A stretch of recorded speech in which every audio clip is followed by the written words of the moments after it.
What's up, Whistle Willie? Pathetic, always in the shadows of the great PPG. Good luck with your inferior stream. Thank you.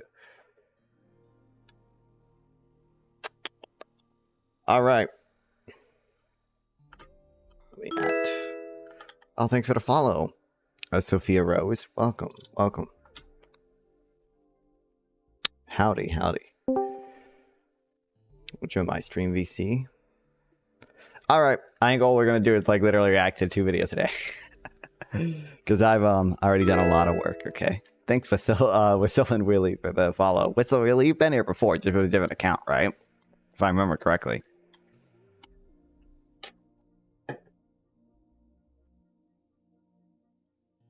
How am I doing? I'm doing pretty good.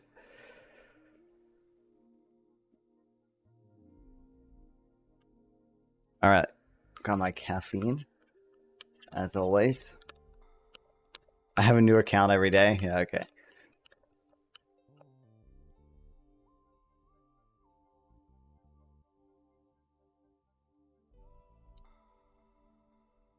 Soon I'm gonna buy a better audio interface. So hopefully by then I can have a microphone almost as good as PPG's. Because right now the audio interface I have kind of sucks. So it's not like horrible, but it is a really high noise floor. So I'm using it to put numbers in account names. Jesus, why do my stream just lag so much? Is it lagging for you guys? On my end, it's showing. Dude, noise floor? Yeah. What about it? On my stream, it's showing quite a bit of lag. You think big college terms there? That's not really a big college term. That's just a regular audio. What's your dynamic range? I have no clue. I don't know what it is. We can look it up. If I can type, holy shit. Sure, SM7B. Dynamic range. PPG would know, I bet. 50 to 200, to 20,000 hertz.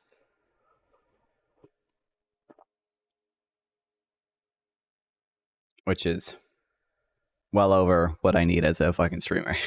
So it's a good microphone. This microphone's really good. It's Shure SM7B. It's what everyone fucking uses, but the audio interface I have not built for it. Are you reading the chats? Yeah. I didn't answer what game I'm into, did I? I don't know. I'm playing Minecraft right now. I'm into Minecraft. I've been playing Minecraft recently. Been playing Fortnite.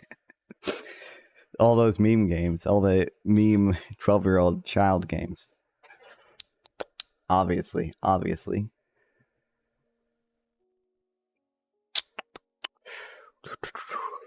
don't know. I like Fallout. Are you into GTA? Yeah, I played GTA online. I haven't really played the story mode that much. Is my stream like lagging a ton for you guys? Because on my end, it's showing like really high dropped frames, but I can't imagine it's actually that high.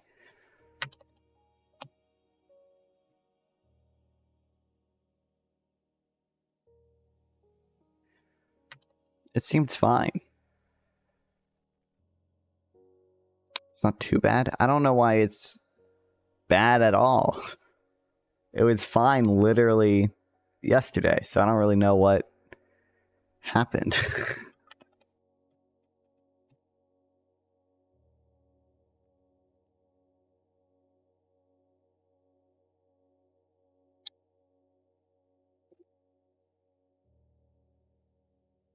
Are you a daily streamer? I try my best.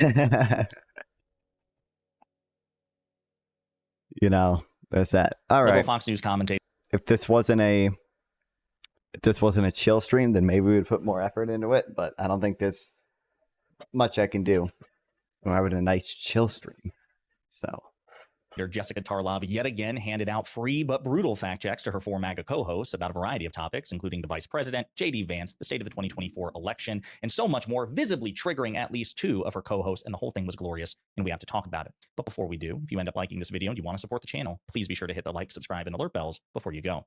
All right, friends, we have several clips to talk about in this video. Another masterclass performance by Jessica Tarlov, giving Fox viewers facts. Where are you from, by the way? America, North Carolina. Probably to hear and certainly tend not to get in the absence of people like Tarlov and Marie Harf. Just the lack of information, which is probably getting to the audience of the single biggest. Yes, I hit weight enough. But she was on The Five today, and she was able to correct the record on a number of topics. And so we're going to play some of these clips and unpack them together. But wouldn't it be nice if we heard from her instead of a spokesperson, at least on the plastic straw thing? She did an interview last week. She sat down with Dana.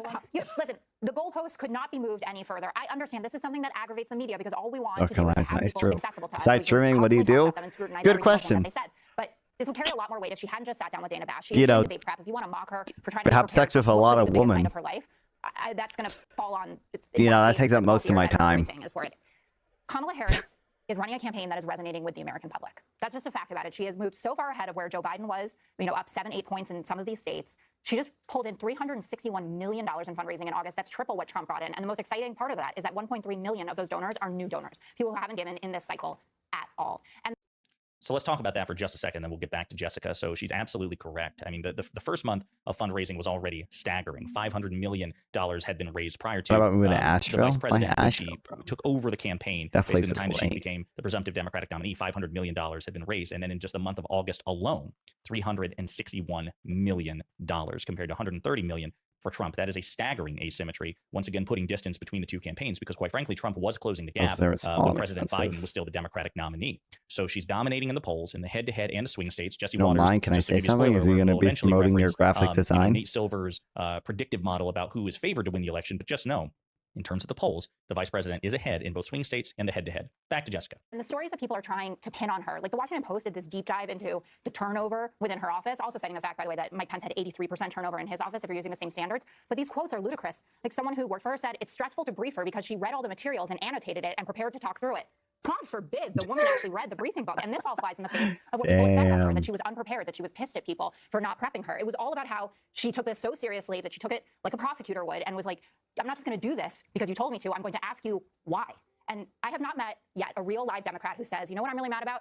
That I don't see Kamala Harris all the time in big interviews. They're watching her at rallies. They're listening to what she had to say. They're high off the DNC 100%, and they're giving their money. Jesse, they're watching her at rallies. She doesn't even believe that. Jesse, The Kamala whole, I do. it's fading. She's fading. Her numbers are fading. She peaked in August. Everybody knows it. Nate Silver now gets. I think any of that's true. I'm glad he's just saying that. Nate Silver's mad about his convention, but I don't care how much money she raises. Hillary. So there again, Jesse Waters is in denial. He's appealing to the fact that Nate Silver, who is one of the foremost election forecasters, currently has Donald Trump favored to win, but it's not based on the polls. It's factoring in a handicap, a negative handicap. How do you feel about the Democrats trying to frame Tim Pool? If they're trying to frame Tim Pool, they're doing a really bad job, considering they did not even indict Tim Pool. They indicted two Russian agents, and they potentially could later indict Lauren Chen and her husband, who founded Tenet Media. So if they, I don't know, if they did that, they're doing a really bad job. I think Tim Pool also did a really bad job accepting money from Russia without questioning, who Edward Gregorian, their fake-ass investor, was. And then parroting Russian talking points. But, or it was Commentator 3 who parroted Russian talking points directly, at least from the documents that we have now. Or the logs that the Discord logs. It's really funny they were using Discord, the Discord logs we have now. But I think Commentator 3 is Dave Rubin, if I remember correctly. I don't remember. Bring up Task Manager and so show your CPU. It shouldn't be that bad, unless Minecraft is really doing 86%. No, it's only at 50%. It really shouldn't be this bad even. I don't know. The vice president didn't experience a post-convention bump. It's basically grading Trump on a curve because Republicans tend to be graded on a curve in our American system of politics. But let's just be very clear.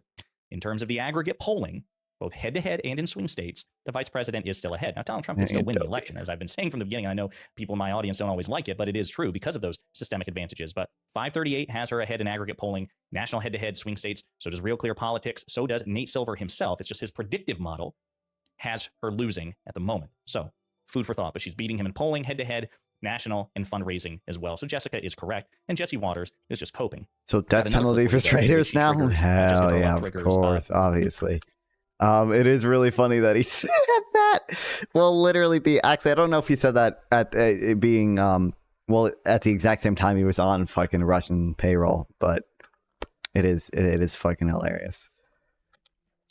What's the part to Washington Pool? Who the fuck trusts someone who wears a beanie in the summer? True. The solution is not what the American people want. The American people want universal background checks. The American people want stricter red flag laws. They want to raise the age at which you're able to buy a firearm. But instead, this is what's going on. And they want security, which Kamala doesn't. Okay.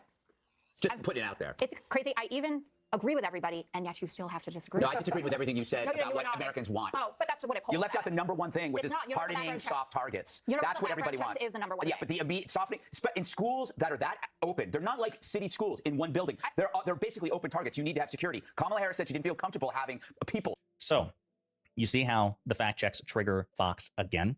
Do you see that? They just can't handle any sort of dissent in this respect. But Jessica Tarlov is right. The fact of the matter is most gun control provisions, like universal background checks and just stricter regulations in general, they are preferred by the American people. Unfortunately, because the NRA controls Republicans in Congress, we're not going to get gun control legislation commensurate with what the people want. Now, President Biden, to his credit, was able to get the Bipartisan Safer Communities Act passed. I was about to say the Bipartisan Safer Community Act. In 30 years. It also allowed for the creation of an executive branch office of gun violence prevention, which is a major step in the right direction in terms of allocating the funding and providing, regulatory oversight and expert involvement in terms of, the 50 states and the municipalities as they attempt to enforce the Bipartisan Safer Communities Act. I should also say the Republicans are doing everything in their power to try to defund that office. And all of this is in the context of the recent school shooting in Georgia, which killed 4 people. Okay. So they just don't want to own the fact that the Democrats have an infinitely more popular and better supported position on gun control compared to the Republicans.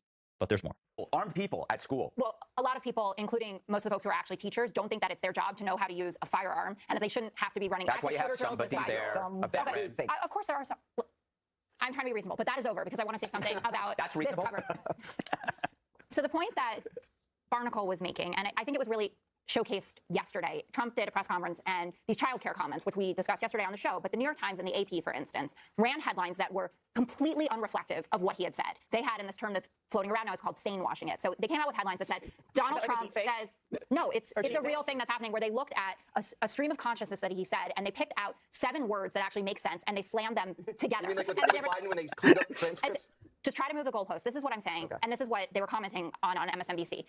If you consider the fact that Kamala Harris had a reputation for being incompetent, word salads all the time, how many times do we hear about the passage of time unburdened by what has been? That's because the media the word salad criticism make no sense in the context of Trump. And he says, my child care solution is, Marco Rubio, Ivanka, thank you. Child care isn't actually that expensive. Thank you. Tariffs. And suddenly he gave a normal press conference. And that's what people are talking about. Okay, well, at least Donald Trump is getting up, Judge. Yeah, the only people talking about that are the media blogs. So I love it. I love how they're so triggered by that. They don't want to touch the fact that Donald Trump's recent performance at the Economic Club of New York was so wildly incoherent and indecipherable, especially when they have been routinely complaining that the vice president is somehow incompetent and unable to give cogent answers. And then you have Donald Trump giving the least cogent answer in the history of American politics. Well, at least he's standing up and answering.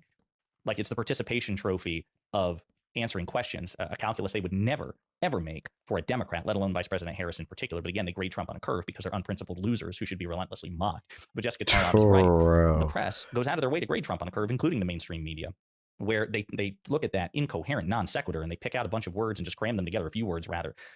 It's ridiculous. And again, something they wouldn't do, certainly for President Biden, given that the entire media narrative was that Biden was incompetent, and the New York Times devoted more words and more inches of paper than one could possibly count to hyperfixating on any single gaffe or every single gaffe that the president made. But Trump is given something of a pass by comparison. So people are right to complain about it because, of course, the mainstream media really isn't an ally to the Democratic Party the way that Fox News, Newsmax, The Daily Wire, Stephen Crowder, Tim Pool, and all the others are to the Republican Party. So great performance by Jessica Tarlov, who triggered so many people. Jeanine Pirro, Jesse Waters, Greg Gutfeld, and the Russians as well. Can't forget that. Not only the Republican Party, but the...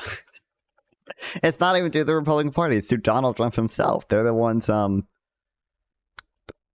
repeating all his fucking election fraud lies. I don't have any coal. Liberal Fox News commentator Jessica Tarlov brutally roasted Donald Trump in front of 4 of his most strident cultists at the Fox Propaganda Network after Trump rambled incoherently during a campaign event today instead of laying out a comprehensive economic agenda. But before we unpack all that, if you end up liking this video and you want to support the channel, please be sure to hit the like, subscribe, and alert bells before you go. All right, friends, we have several clips to talk about in this video, and it combines some of my favorite things: Jessica Tarlov and Donald Trump's increasing decline. He is a terrible person. He is unfit to be president of the United States. And the more Americans are exposed to that fact, the better off we will be, because hopefully it will deter people from voting for him in the upcoming election. But first, let's play the clip from Jessica Tarlov, and then we'll get into some of the clips of Donald Trump.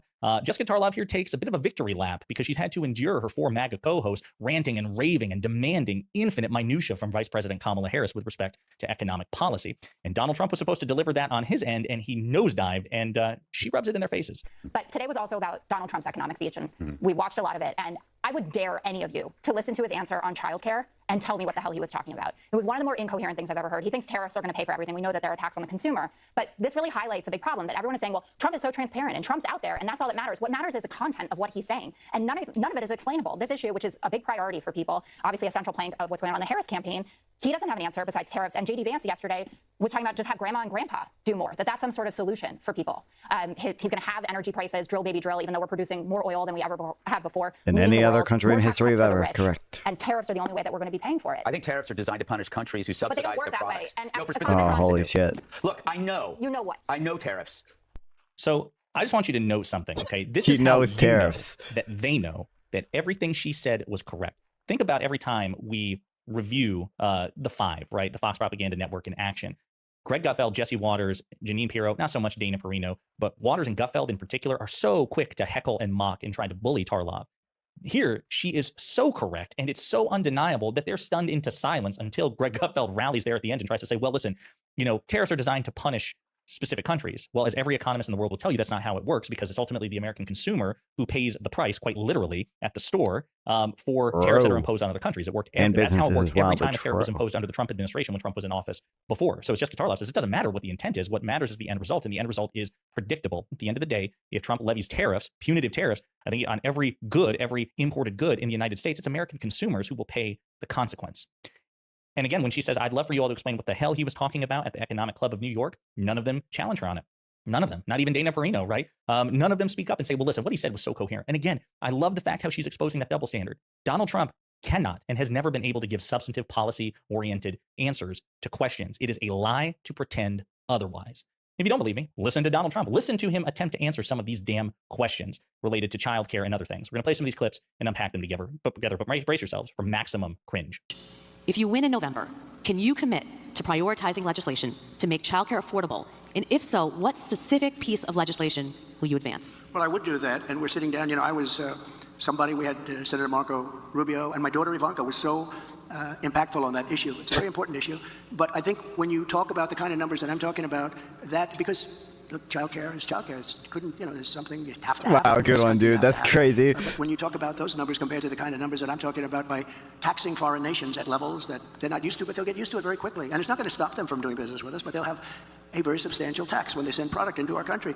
Those numbers are so much bigger than any numbers that we're talking about, including childcare, that it's going to take care. We're going to have, I look forward to having no deficits within a fairly short period of time, coupled with the reductions. No deficits. We're going to get to no deficits through tariffs. Wow. Because I have to stay with childcare. I want to stay with childcare, but those numbers are small relative to the kind of economic numbers that I'm talking about, including growth, but growth also headed up by what the plan is that I just told you about. We're going to be taking in trillions of dollars, and as much as childcare is talked about as being expensive, it's relatively speaking not very expensive compared to the kind of numbers we'll be taking in. We're going to make this into an incredible country that can afford to take care of its people, and then we'll worry about the rest of the world. Let's help other people. But we're going to take care of our country first. This is about America first. It's about make America great again. We have to do it because. What the hell was that? Oh my God. That was objectively worse than literally anything that has ever left the mouth of President Joe Biden. If you're a conservative watching, if you're a Republican watching, if you're a centrist watching, if you are a person who has serious questions or doubts about President Biden's ability to communicate, if you are a critic of Joe Biden in this respect, let it be known that was objectively worse than literally anything to leave Joe Biden's mouth ever. The Harris campaign should Why just won't he take fucking that come up? 2-minute clip and make every damn ad they possibly can. If 10 Americans see that, 8 of them, perhaps even 9, would say that Donald Trump needs to have his keys taken from him. It reminded me of a scene in, was it Billy Madison, that Adam Sandler movie back in the 1990s? I think it was Billy Madison, where he has to go back to school. And at the end of the film, he tries to give this speech about the puppy who lost his way. And he goes on this very passionately delivered non sequitur. And at the end, the debate moderator who asked the question was stunned. And he's like, at no point were you that was the single dumbest answer to a question I've ever heard. At no point were you anywhere close to a single coherent thought. I award you no points and may God have mercy on your soul. That is the answer. That is the response that Donald Trump's rambling there necessitates. I'm stunned. I mean, like, Donald Trump has said some really stupid, ridiculous things. I probably shouldn't be as surprised as I am, but it was almost like he couldn't stop himself. Like, he probably in real time, he's like, oh my God, this is getting away from me. Like, he was vaguely aware of his collapse in real time, and he just kept going. I'll eventually talk my way out of it. Oh, something's make America great again. And then I'm stunned, totally stunned. That clip is something you should all keep in your back pockets anytime you hear anybody on the right or the so-called center try to defend Donald Trump as a genius or as a competent figure, someone who understands policy, or criticizes Vice President Harris and President Biden. Super pathetic stuff. How are we going to address the child care costs? And then he just verbal diarrhea. Now, I will remind you that under the Biden-Harris administration, there was an enhanced child tax credit that was part of the American Rescue Plan, which every Republican opposed. No Republican voted for. And Harris wants to expand it again. And then when the time came, after it cut child poverty in half, thanks exclusively, I was about to say, and it also reduced child poverty a lot. When the time came to renew that enhanced child tax credit, which cut child poverty in half and made it easier for people to take care of their children, still not enough, but a major step in the right direction. One Democrat, Joe Manchin, and 50 Republican senators voted to not renew that enhanced child tax credit. The Republican Party is not the party of families and children, even though J.D. Vance is constantly on tour. Apparently, he was in front of every damn podcast in the world talking smack about people who don't or can't have children biologically. So they talk the talk in the worst possible way, I might add. They never deliver. And Donald Trump's total obliviousness, like, it never even occurred. What the hell? What do you mean reduce child care costs? Well, I don't like my children. Do you like your children? I mean, why would I? Well, you want to take care of your children? I wish I took care of mine less than what I did. My God, I have to have a cue card to remind me of what my children's names are, except Ivanka. For obvious reasons, I remember who Ivanka is. It doesn't even register with this man that people want to reduce costs for taking care of their children. He has no answer for that whatsoever. But wait, there's more. For 4 straight years, I fought for American workers like I would fight for my own family. I took care of our economy like I would take care of my own company. For 4 straight...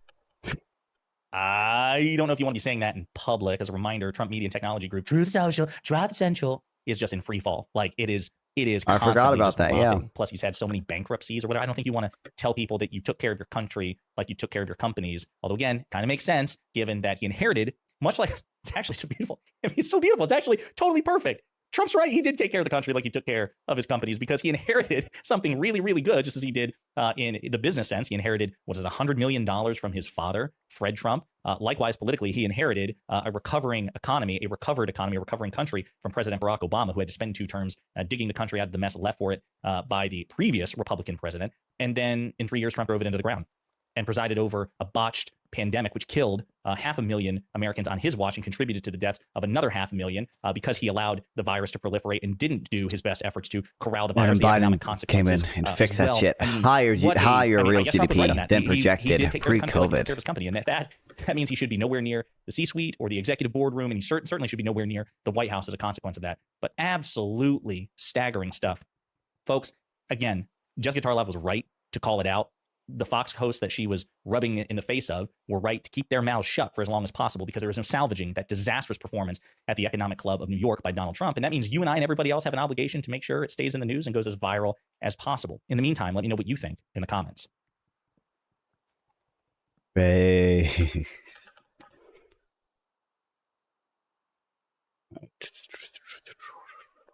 All right, Nicole. Okay, I want to watch I don't know if we'll watch all of this. I feel like it's gonna make me lose my mind. Communism. Cenk went on the Lex Fridman podcast. I heard that one viewer told me, who hasn't been back, but that one viewer told me it was mostly about like money and politics stuff, which is all gonna make me fucking lose my mind. One day, I think we probably actually will at one point read the Citizens United decision, and maybe the dissenting opinion as well. It's pretty long though. I think we looked at it. It's like, I think both of them are like 30 pages long. Hero Bright. So it's going to be hella annoying, but we'll do it because I don't think most people really have a good understanding what Citizens United actually did. No sense at all. Totally opposed to human nature. It never works. It always evolves into dictatorship. It creates a power vacuum. When you say, hey, there's no structure of power here, right? We're all equal. It's a flat line. One guy usually gets up because that's human nature and goes, I don't think so. I think if you're going to leave a power vacuum, I'm going to take that power vacuum. Corporatism hates competition. It wants monopoly and oligopoly power. Whereas capitalism loves competition and wants the free markets. When mainstream media has you hooked, you got no hope because you don't have the right information. You have propaganda, you have marketing, you don't have real news. When you're in the online world, it's chaotic. And don't get me wrong, it's got plenty of downsides, right? But within that chaos, the truth begins to emerge. Trump is a massive risk because of all the things we talked about earlier. Sometimes. But there is a percentage chance that he's such a wild card that he overturns the whole system. And that is why the establishment is a little scared of him. The following is a conversation with Cenk Uygur, a progressive political commentator and host of The Young Turks. As I've said before, I will speak with everyone, including on the left and the right of the political spectrum, always in good faith with empathy, rigor, and backbone. Sometimes I fail. Sometimes I say stupid, inaccurate, ineloquent things. That's and I not frequently really change my mind as during I'm the learning Trump and thinking interview. about the world. For all this, I often get attacked, sometimes fairly, sometimes not. But just know that I'm aware when I fall short, and I will keep trying to do better. I love you all. This is the Lex Fridman podcast. To support it, please check out our sponsors in the description. And now, dear friends, here's Cenk Uygur. You wrote a book, a manifesto that outlines the progressive vision for America. So the big question, what are some defining ideas of progressivism? Yes. So in order to do that, Lex, we got to talk about where we are in the political spectrum. And in fact, there's two different spectrums now. I'm People a often think centrist left, in right. Europe. And that's true. That exists. But layered on top of that is now populist versus establishment. So I'm center left on the left-right spectrum, but I'm all the way on the populist end of the second spectrum. So where does progressivism lie within that? Well, I would argue that it's exactly in those places. It's populist and it's on the left, but it is not far left. So far left is a different animal, and we could talk about that in a little bit. So in terms of what makes a progressive, so expand the circle of liberty and justice for all and equality of opportunity.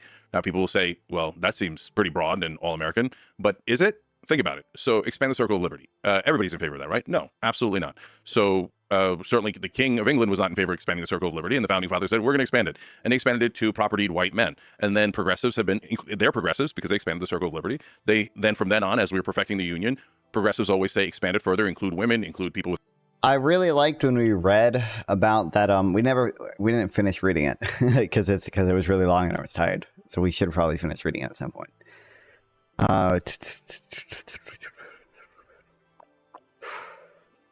In one of the consumption tax things,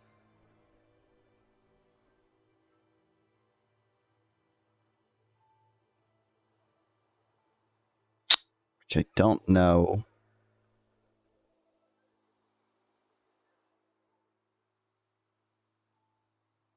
Where it is. Oh, it was in it's in here. The basic income capitalism thing. I'm lying. I really like this he called it like Lex Minium, like Lex Mini Freedom or something.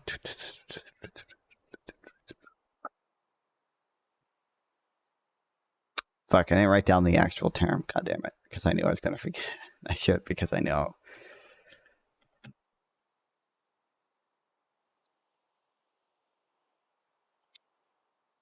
Lexi, oh my god, I forgot I was fucking like that.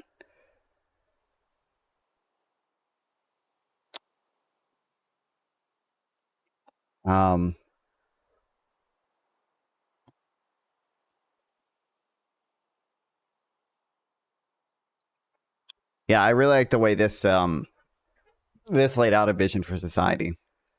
It wanted three big important things: a well-enforced structure of rights, the security condition. The structure is such that each person owns herself, self-ownership condition. And third is the Lexminian Friedman thing. This structure is such that each person has the greatest possible opportunity to do whatever she might want to do.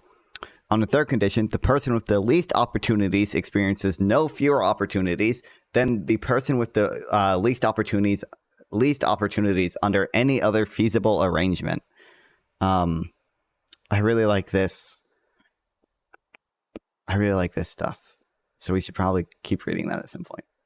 Without property, include all races, and at every turn, conservatives fight against it. So that doesn't mean if you're a conservative today, you don't want to include women or minorities, etc. But today you would say, for example, well, I don't want to expand the circle of liberty to, for example, undocumented immigrants. And maybe you're right about that, and we could have that discussion in terms of a specific philosophy. And I don't believe that undocumented immigrants should immediately be citizens or anything along those lines. But I do believe in expanding liberty overall. And the contours of that are what's interesting. And then you say justice for all. Everybody's for justice. No, right now, marijuana possession is still illegal in a lot of parts of the country. Now, a lot of right-wingers and left-wingers agree that it should be legal. But for my entire lifetime, black people have been arrested at about 3.7 times the rate of white people. And the entire country has been fine with it.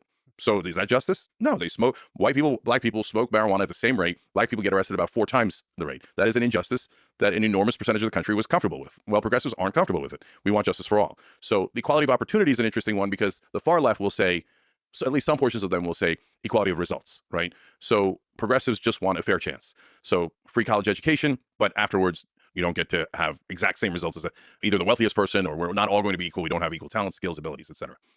There's a lot of questions I can ask there. So on the circle of liberty, yes, so expanding the number of people whose freedoms are protected. But what about the magnitude of freedom for each individual person? So expanding the freedom of the individual and protecting the freedoms of the individual. It seems like progressives are more willing to expand the size of government, where government can do all kinds of regulation, all kinds of controls on the individual. So like, we're probably going to talk about a lot today. Freedom, though. And so a lot of people think, oh, I'm on the right, I'm on the left. And that comes with a certain preset ideology. So the right is always correct, the left is always correct. So there's 2 problems with that. Number one, how could you possibly believe in a preset ideology if you're an independent thinker?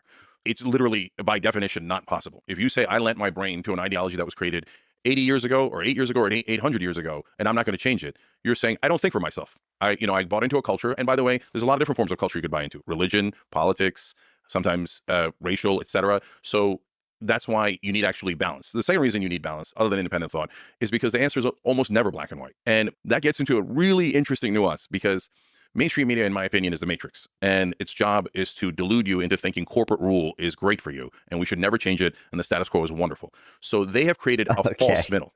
It's a little extreme, what mainstream media calls moderate is actually, in my opinion, extremist corporate ideology. So, for example, they'll say Joe Manchin is a moderate. None of his positions are moderate, other than potentially gun control in West Virginia. He's not for gun control. The people of West Virginia are not for gun control, generally speaking. So, and he uses that. And they usually have these shiny objects where they're like, you see this? I'm a moderate because of guns, or I'm a moderate because I'm a Democrat from West Virginia. But wait, let's look at your positions. You're against paid family leave. That polls at 84%. So you're a radical corporatist who say that women should be forced back into work the day after they have birth. You're against a higher minimum wage. You're for every corporate position, and they all poll at 33% or less. So Joe Manchin is not at all a moderate, and this applies to almost every corporate Republican and every corporate Democrat. They're all extremists in supporting what I call corporatism.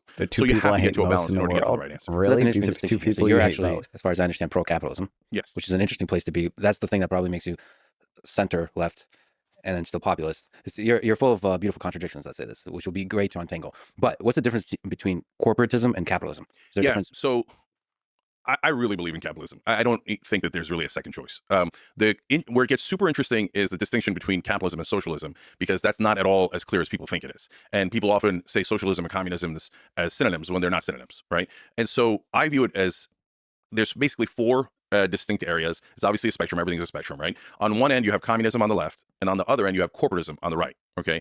And I would argue that capitalism is in the middle. And so communism, we know, state owns all property. You're not allowed to have private property. So I will piss off a lot of people in this show. And so I'm asking for their patience. Please hear me out. And because don't worry, I'm going to piss off the other side too, okay? So communism makes no sense at all. Totally opposed to human nature. It never works. It always evolves into dictatorship because it is not built for human nature. I don't know why he's using never going to. He's using the human nature argument because he can't use any of the other ones because they would also implicate like any of the economic arguments would also implicate his dumbass populist policies as well. Act like that. It's not in our DNA. You could try to wish it into existence, and they have, and it never works. And it's because once you have almost no rules in terms of, oh, we're all equal, and even though communism eventually winds up having an enormous amount of rules, right? It creates a power vacuum when you say, hey, there's no structure of power here, right? We're all equal. It's a flat line. One guy usually gets up because that's human nature and goes, I don't think so. I think if you're going to leave a power vacuum, I'm going to take that power vacuum. That's actually a really interesting way to put it, because when everyone is equal, nobody is in power, and human nature is such that there's a will to power. So when you create a power vacuum, somebody's going to fill it. So the alternative is to have people in power, but there's a balance of power. And then there's like a democratic system that elects the people in power and keeps churning and rotating who's in power. That is exactly it, Lex. You got it exactly right, in my opinion. Okay. So that's why communism never works and can never work. So it's an idea of like, we're all going to work as hard as we possibly can and take only what we need. Where? When has that ever happened in the history of humanity, right? We're just not built that way. So, okay, we can get into that debate with my friends on the left, etc. Now, corporatism is just as extreme and just as dangerous. And that is basically what we have in America now. What we have in America now, and this is another giant trick that the Matrix played on everybody, that they did in a shell game, and all of a sudden extreme corporatists like Manchin and almost every Republican in the Senate are moderates. Oh my God, Mitch McConnell all of a sudden is a moderate, and et cetera. As long as you're not a populist. Populists are never moderate, okay? But if you love corporations and corporate tax cuts and everything in favor of corporations, you're magically called a moderate when you actually, according to the polling, have super extreme positions that the American people hate. And by the way, that's part of the reason for the rise of Trump. We can come back to that, okay? But there's a good meme.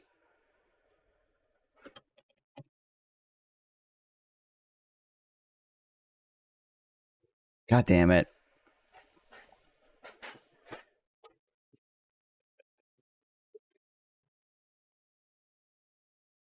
There's a good meme of a political compass that's there was like the Zoomer political compass.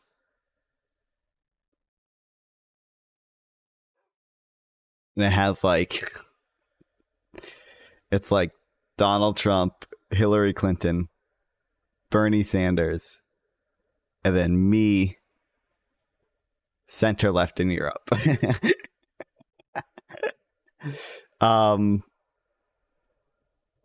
This is I have a feeling Cenk is gonna do this quite a few times, but you know, I mean, some of the things he'll be right about. We are, like he mentioned, paid family leave. Like, we are super far behind in that. Like, most other countries have much higher mandated paid family leave than we do. But the second shell game is taking out capitalism, putting in corporatism, but still calling it capitalism. Okay, so what is corporatism? It is when corporations slowly take over the system and create monopoly and oligopoly power.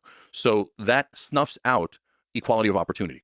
So how do they do that? When people say the system is rigged, they oftentimes can't explain it that well. And then mainstream media goes, oh, you sound conspiratorial. Rigged, yeah, I wonder how. Yeah, super easy to explain it. Here's one of dozens of examples. Carried interest loophole. So that is for hedge funds, private equity, the top people on Wall Street. That's part of their income. They get 2 and 20. I don't know if this is the best example. As a based consumption tax pilled person, I don't know if I would use. I don't know if I would just use carried interest as the big evidence that the system was rigged. But right, okay. So 2% is a flat fee no matter what happens to the fund, and 20% of the profits of the fund goes back to the people who invested it. It's not their money. It's not their investment. What they're getting is actually just income and should be taxed at the highest rate. But it's because of this loophole, it's taxed at a much lower rate, at around 20%. So do you know at what income level you go above 20% if you're a regular Joe? It's at $84,000 a year. So these billionaires are getting the same tax rate as people making $84,000 Dragon Ball Z reruns over Cenk. Welcome back, Keto. And that's corporatism taking over and starting to rig the rules. I'm going to pay less taxes. You're going to pay more taxes. Okay. So again, I can give you dozens of those examples. So, and mergers so that they get to oligopoly power. That's how you rig a system, lowering the corporate tax rates, making sure that there is no real minimum wage, making sure there's no universal health care. We all making sure there is no real minimum wage. The mergers can't. There's got to be something good I can read of this. There is definitely an argument for mergers sometimes. For example, like I don't remember if it ended up being blocked or not. I remember like Biden and the FCC moved to like block the the merger of some budget airlines. The argument there is like, well, these budget airlines, aren't like really in competition with each other. They're more in competition with the big budget airlines, right? So it makes more sense for them to merge so they can better compete against their real competition, the bigger budget airlines. The bigger non-budget airlines. You could say the same of like when Cedar Fair and Six Flags merged. Well, for the most part, they're not really in competition with each other because you either live closer to a Cedar Fair park or a Six Flags park by a wide margin. And you're not going to go to one or the other based on what they have there, right? So they're not really in competition with each other. They are both in competition with other forms of entertainment. So allowing them to merge can actually strengthen competition in that respect. Yeah, and there are other like reasons to allow mergers, but yeah, there's got to be something. There's got to be something. Someone has to have written an essay on that, like the case for corporate mergers. It's an evil Cato funded. Actually, Cato probably did write a fucking piece on that. Maybe we should look that up. Indentured servants of corporations. They take away power from the average guy, give it to the most powerful people in the world. But the most important distinction, Lex, is that corporatism hates competition. It wants monopoly and oligopoly power. Whereas capitalism loves competition and wants the free markets. And I remember, we started Young Turks back in 2002. So we've been around for 22 years, longest running daily show on the internet ever. And so we were pre-Iraq War. Done it and the Iraq War daily starts, for and Dick 22 Cheney starts years? handing out no-bid contracts. I'm like, what part of capitalism is a no-bid contract? You can't negotiate drug prices. That's the most anti-free market thing I have ever heard. This part is true. He's going to be mostly true and based here. I would use that as a better example than the carried interest loophole.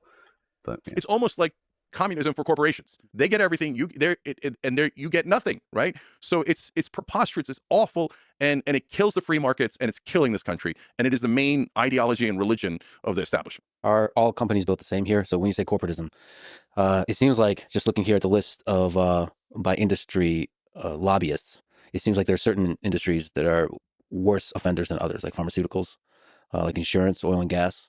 Yeah. So it seems to me, it feels wrong to just throw all companies into the same bucket of like, they're all guilty.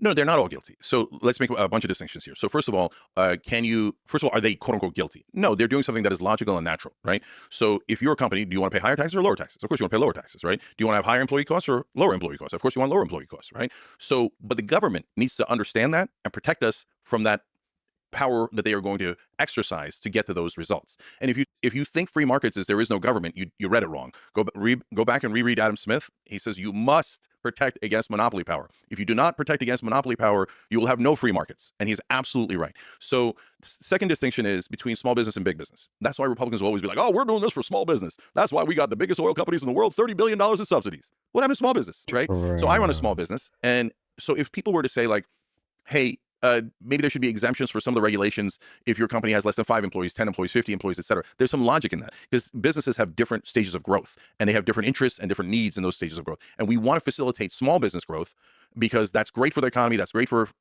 markets, freedom, et cetera. But the bigger corporations, even there's a third distinction. It isn't that there's certain industries that are worse.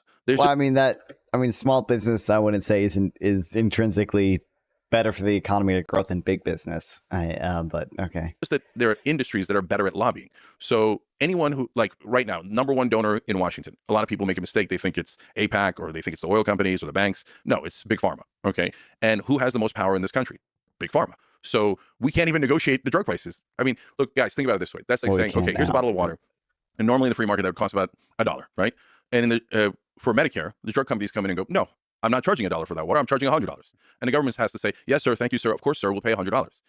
That's why I compare it to communism, because I can't imagine anything more diametrically opposed to the free market than you, the consumer, have to pay whatever the hell a corporation charges. That's insanity, let alone the patents, let alone the fact that the American people pay for the research and then they make billions of dollars off of it and we get nothing but robbed by them. So it's about lobby power. Oil companies have huge lobby power. Defense contractors have huge lobby power. It's not that they're more evil. It's just that they have figured out the game better and they have basically taken the influence they need to capture the market, capture the government, and snuff out all competition. Well, or a lot of competition. Figured out the game better. So I think a lot of companies are good at winning the right way by building better products, by making people happier with the work they're doing, and winning at the game of capitalism. And there's other companies that win at the game of lobbying. And I just want to sort of draw that distinction because I think it's a small subset of companies that are playing the game of lobbying. It's like Big Pharma. So Lex, first of all, you have to set rules for what makes sense, not, oh, I don't like this industry, or I don't like this company, or hey, this company's not doing that much lobbying at this point. They will later when they realize what's going on. So for example, in my opinion, AIPAC has totally bought almost all of Congress. And so now other countries are going to wake up and go, wait, you could just buy the American government? So AIPAC is going to spend about $100 million in this cycle, and then they're getting $26 billion back. So every country in the world is soon going to realize, oh, take American citizens that live there, give them a tremendous amount of money, and just buy the U.S. government, right? But for corporations, they've already realized that on a massive scale, right? So for example, in the two industries you gave, automotive. So in New Jersey, about a decade ago or so, one of the most powerful lobbies is car dealerships. So at the national level, you got pharma and you've got defense contractors, et cetera. At the local level, guys who have huge power, number one is utilities, number two is real estate, and then car dealerships are hilariously among the top, right? Because it's local businesses that are financing the politicians at the local level. I mean, utilities are natural monopolies, so they're always going to be somewhat integrated. What the? That ain't right. Okay. So they passed a law saying that you have to sell through dealerships. But Tesla doesn't sell through dealerships. And it was intended to bully, intimidate, and push out Tesla out of the market. They then did that in a number of different states. That could be true, but hasn't that law been in place for longer than I thought it was only legal to sell through dealerships for way longer than Tesla's been a company, but I guess maybe that's true. Does that make any sense in a democracy? Of course not. Why do you have to sell your product through a specific vehicle or medium? You can sell it any way you like. That's the most anti-free market thing possible. Why? It was just total, utter corruption. But it's not. But it's perfectly legal. The Supreme Court legalized bribery. So then what happened in that case? So then Elon came in and gave campaign contributions and reversed it. So now we're in a battle where it's an open auction, right? Different companies are buying different politicians, and then they're pretending to have debates about principles and ideas, etc. So now let's look at tech. In the beginning, Facebook was not spending any money in politics, or almost any money in politics. So what happens? They're getting hammered. They get pulled into congressional hearings, and Facebook's got fake news, and oh my God, all these trouble from Facebook. Then Facebook does the logical thing. Oh, it turns out I need to grease these sons of bitches. Okay. So then they hire a whole bunch of Republican consultants. They go grease all the Republicans and most of the corporate Democrats. And then all of a sudden, we're no longer talking about Facebook at all. And Facebook are angels. And now we've turned our attention to who? What does that even mean? Grease them? Are they donating to super PAC or something? Is that what because they're limited on the amount they can contribute directly to them, right? So wouldn't they would have to, he's saying it would have to be through a PAC or super PAC, right? Is that really what changed their minds on that? Or editor source, TikTok. Please. Funny how that works. Okay. And by the way, then Donald Trump goes, TikTok's a big dangerous company. They're working with China. Okay. And then Jeff Yazd comes in on this cycle. This is true because it confirms my priors that Trump is bad. Of course, right? So he gives Trump a couple of $1 million. Trump turns around the next day and goes, we love TikTok. TikTok's a good company, right? So that's a big contributor to influencing what politicians say and what they think. But it's not the entire thing, right? No, it is. It's 98%. I'll go on mainstream media and they'll be like, oh, I see what you're saying. I can see how that influences politicians about 10%. I'm like, no, it's 98%. So, and even 50, a lot of good people think it's 50-50. They have principles and they have money. No, they have money and there's smidge of principles. That's why I wanted to clarify 98 too. Okay, so how do we fix it? So it's really... How is he quantifying that based off of the 98% of the time the most well-funded candidate wins? I don't know. I can't wait till he brings that up. Interesting and nice that you're pro-capitalism and anti-corporatism. So how do we create a system where the free market can rule, where capitalism can rule? We can have these vibrant flourishing of all these companies competing against each other and creating Joe Biden for antitrust. So in the book, I call it democratic capitalism as opposed to Bernie's democratic socialism, right? We can get into that distinction in a minute. But so as Adam Smith said, and anyone who studies capitalism knows, you need the government to protect the market as well as the people. Because why do we have cops? Because if we don't have cops, somebody's going to go, well, I like Lex's equipment. Why don't I just go into his house and take it, right? So you need the cops to protect you, and that's the government. So people say, oh, I hate big government. Do you? Right? It depends, right? If your house is getting robbed, all of a sudden you like the government. But you also need cops on Wall Street. Because if you allow insider trading, the powerful are going to rob you blind, and the little guy's going to get screwed. So that's this easy example. And so if you don't have those cops, the bad guys are going to take over. They're going to set the rules, rig the rules in their favor. So that's why you need regulation. And so the Republicans on purpose made regulation a dirty word. They're like, oh, all regulation is bad. And then sometimes on the left, people fall for the trap of all regulation is good. A guy I like has a great analogy on this, Matt Stoller. He's one of the original, I would argue, progressives. And there's about 4 of us, I'm sure there's more, but that have stayed true to the original meaning of progressivism and populism. Me, Matt Stoller, David Sirota, Ryan Progressives. Okay. And it used to be in that original blogger group, there was guys like Glenn Greenwald and other interesting cats, right? But they went in different directions. So Matt has a great line. He says, if somebody comes up to you and says, how big a pipe do you want? There is no answer for that. It depends on the job, doesn't it? Right? What are we doing? What are we building? I'm going to tell you the size of the pipe depending on the project. So when people say, are you in favor of regulation or against it? That's an absurd question. Of course you need regulation. It just means laws, right? So don't kill your neighbor is a regulation, right? So my idea is a simple one and one we're going to keep coming back to, balance. So when my dad was a small business owner in New Jersey, and they inspected elevators 6 times a year, that was overregulation. And I said to my dad, so should they not inspect it at all? I'm a young kid growing up. And he said, no, you got to inspect it at least twice a year. I said, why? He said, because in Turkey, sometimes they don't inspect it and then the elevator falls. Okay. So bounds of reason, correct regulation to protect the markets and to protect the American people. Yeah, but finding the right level of regulation, especially for example, in tech, something I'm much more familiar with, is very difficult because people in Congress are living in the 20th century before the internet was invented. So how are they supposed to come up with regulations? Yeah. That's the idea of the free market, is you should be able to sort of compete. The market regulates.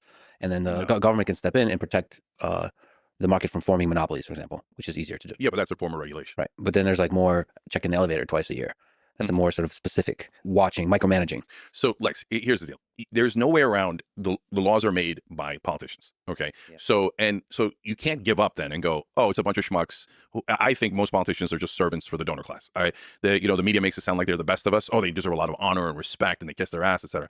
I think generally speaking, they're usually the worst of us, especially in this corporatist structure, right? Because they're the guys who their number one talent is, yes, sir. No, sir. What would you like me to do with your donor money, sir? Absolutely. I'll serve you completely, or 98%. Bro, that's all they do. So in this Can't structure, believe the it. politicians are the worst of us. But at some point, you need somebody elected to be your representative to do democratic capitalism, so that you have capitalism, but it's checked by the government on behalf of the people. It's the people that are saying, these are the rules of the land, and you have to abide by them. So how do you get to the best possible answer, which is related to an earlier question you asked, Lex, which is the number one thing you have to do is get big money out of politics. Everything else is near impossible as long as we are drowned in money, and whoever has more money wins. And by the way, when it comes to legislation, again, that's true about 98% we're no longer just money in we predict politics. things ahead of time. People are like, wow, how did you know that bill wasn't going to pass or was going to pass? It's the easiest thing in the world. And we literally teach our audience on the Young Turks. Watch, you'll be able to see for yourself. And now our members comment in, they do these predictions. They're almost always right?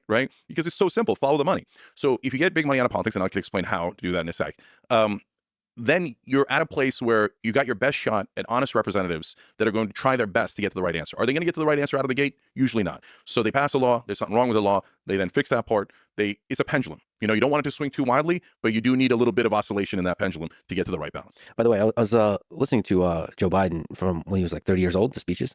He was eloquent as hell. It's fun to listen to, actually. And he has a speech he gives, or just maybe a conversation in Congress, I'm not sure where he talks about how corrupt the whole system is. Yeah. And he's really honest and fun. And that Joe Biden's great, by the way. That guy, I mean, age sucks. People get older.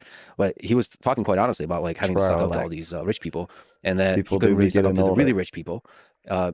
They said, come back to us 10 years later when you're more integrated into the system. Is that true? Really are most politicians a salesman for one big donor? I haven't done a ton of reading into it, but I would imagine, and not really. I think Cenk is overestimating how much the money influences people.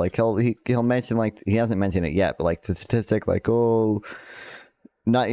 he's assuming causality basically when it's hard to prove that politicians or donors could just be donating to people who either on principle already support their interest, or they're just donating to the person more likely to win, so that they hopefully can advance their interests. I think he's probably overestimating how big of a role money actually plays. But I don't know. I don't think what are some policies that have gotten passed because of a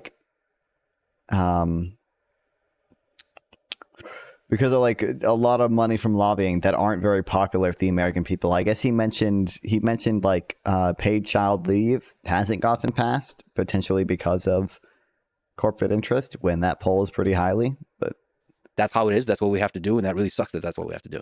Yeah. So we did a video on our TikTok channel, Then and Now, with Joe Biden. This is when I was trying to push Biden out. We should say you're one of the people early on saying Biden needs to step down. Yeah, I started about a year ago because I was positive that Biden had a 0% chance of winning. And it turned out, by the way, 2 days before he dropped out, his inside advisors inside the White House said, near 0% chance of winning. Yeah. So we were right all along. You got a lot of criticism for that, by the way. But yeah. Yeah, we can come back to that. Yes, I did. And which makes it Tuesday for me. I get a lot of criticism for everything. And by the way, Democratic Party, you're welcome. Yeah.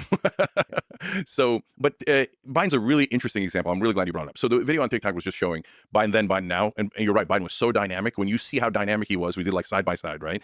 And then you see him now going, anyways, right? You're like, oh, that's not the same guy. I get it, right? So, and I got 5 million views because it resonates. They're like, yeah, of course, right? But when he first started, to the point you were making, Lex, in fact, I know because I talked to him about this, his very first bill was anti-corruption. Why? Because at that point, everything changes in 1976 to 78. The Supreme Court decisions that basically legalized bribery. But remember, Biden is ancient. So he's coming into politics at a time when money has not yet drowned politics. And in fact, the American population is super pissed about the fact that it's begun. They don't like corruption. So early Biden, because he's reading the room, is very anti-corruption. And the first bill he proposes is to get money out of politics. Okay?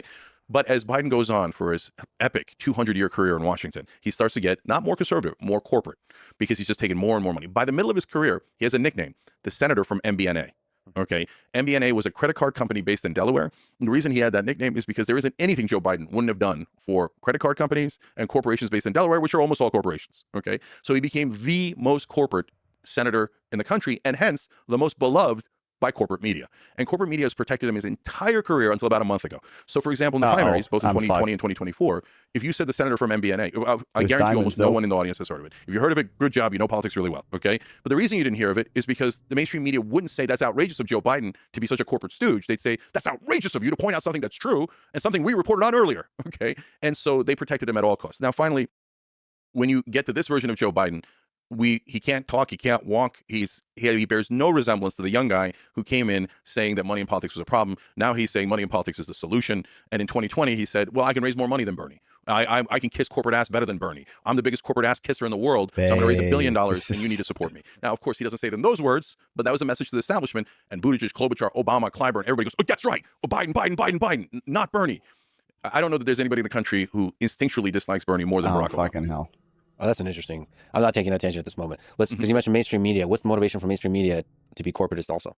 So first of all, they're giant corporations. So they're all multi-billion-dollar corporations. In the old days, we had an incredible number of media outlets. So you go to San Francisco, there'd be at least 2 papers, and there'd be a paper boy, and I'm going all the way back, paper boy on each corner, and they're competing with one another. Literally, they'd be catty corner, right? And one guy's going, oh, here are all this details. So they're trying to get an audience. They're trying to get people interested. So they're populist, they're interesting, they're muckrakers, they're challenging the government.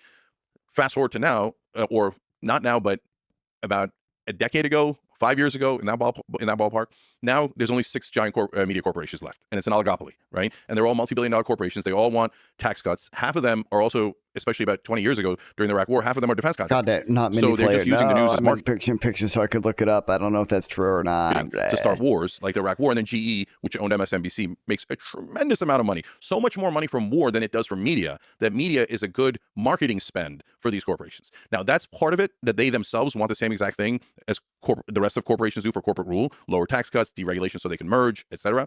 But the second part of it is arguably even more important. So where does all that money in politics go? So, for example, in 2022, it's just a midterm election, no presidential. I think he's completely wrong here. You guys seen that? Well,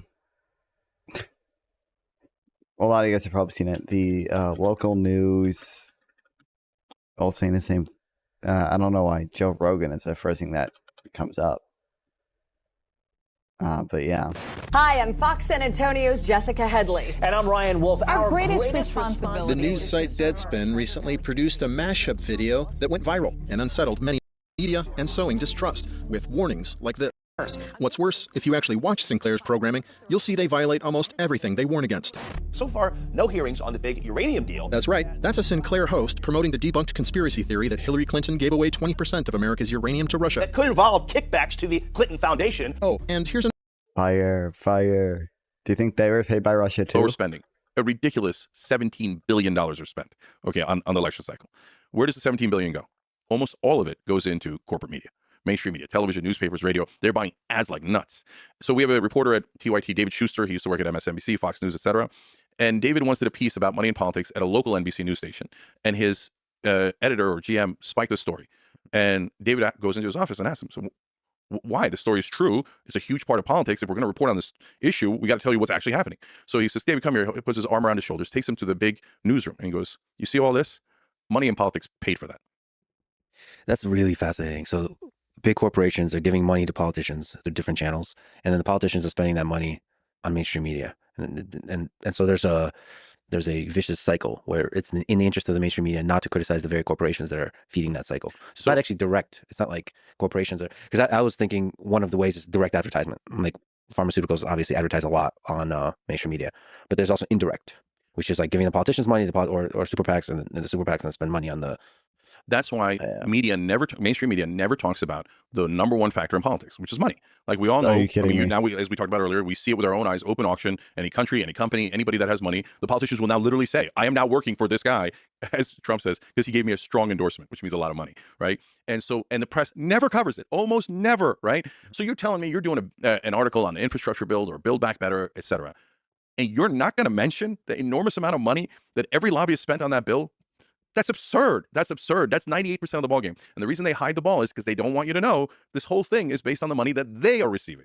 And by the way, one more thing about that, Lex, it's that the ads themselves, actually, they work. And they work pretty well. But that's not the main reason you spend money on ads. You spend the money in ads to get friendly coverage from the content, from the free media that you're getting from that same outlet. And so since every newspaper and every news television station and network knows that the Democratic Party and the Republican Party are their top clients, they're going to get billions of dollars from them. They never really criticize the Republican and Democratic Party. On the other hand, if you're an outsider, they'll rip your face off.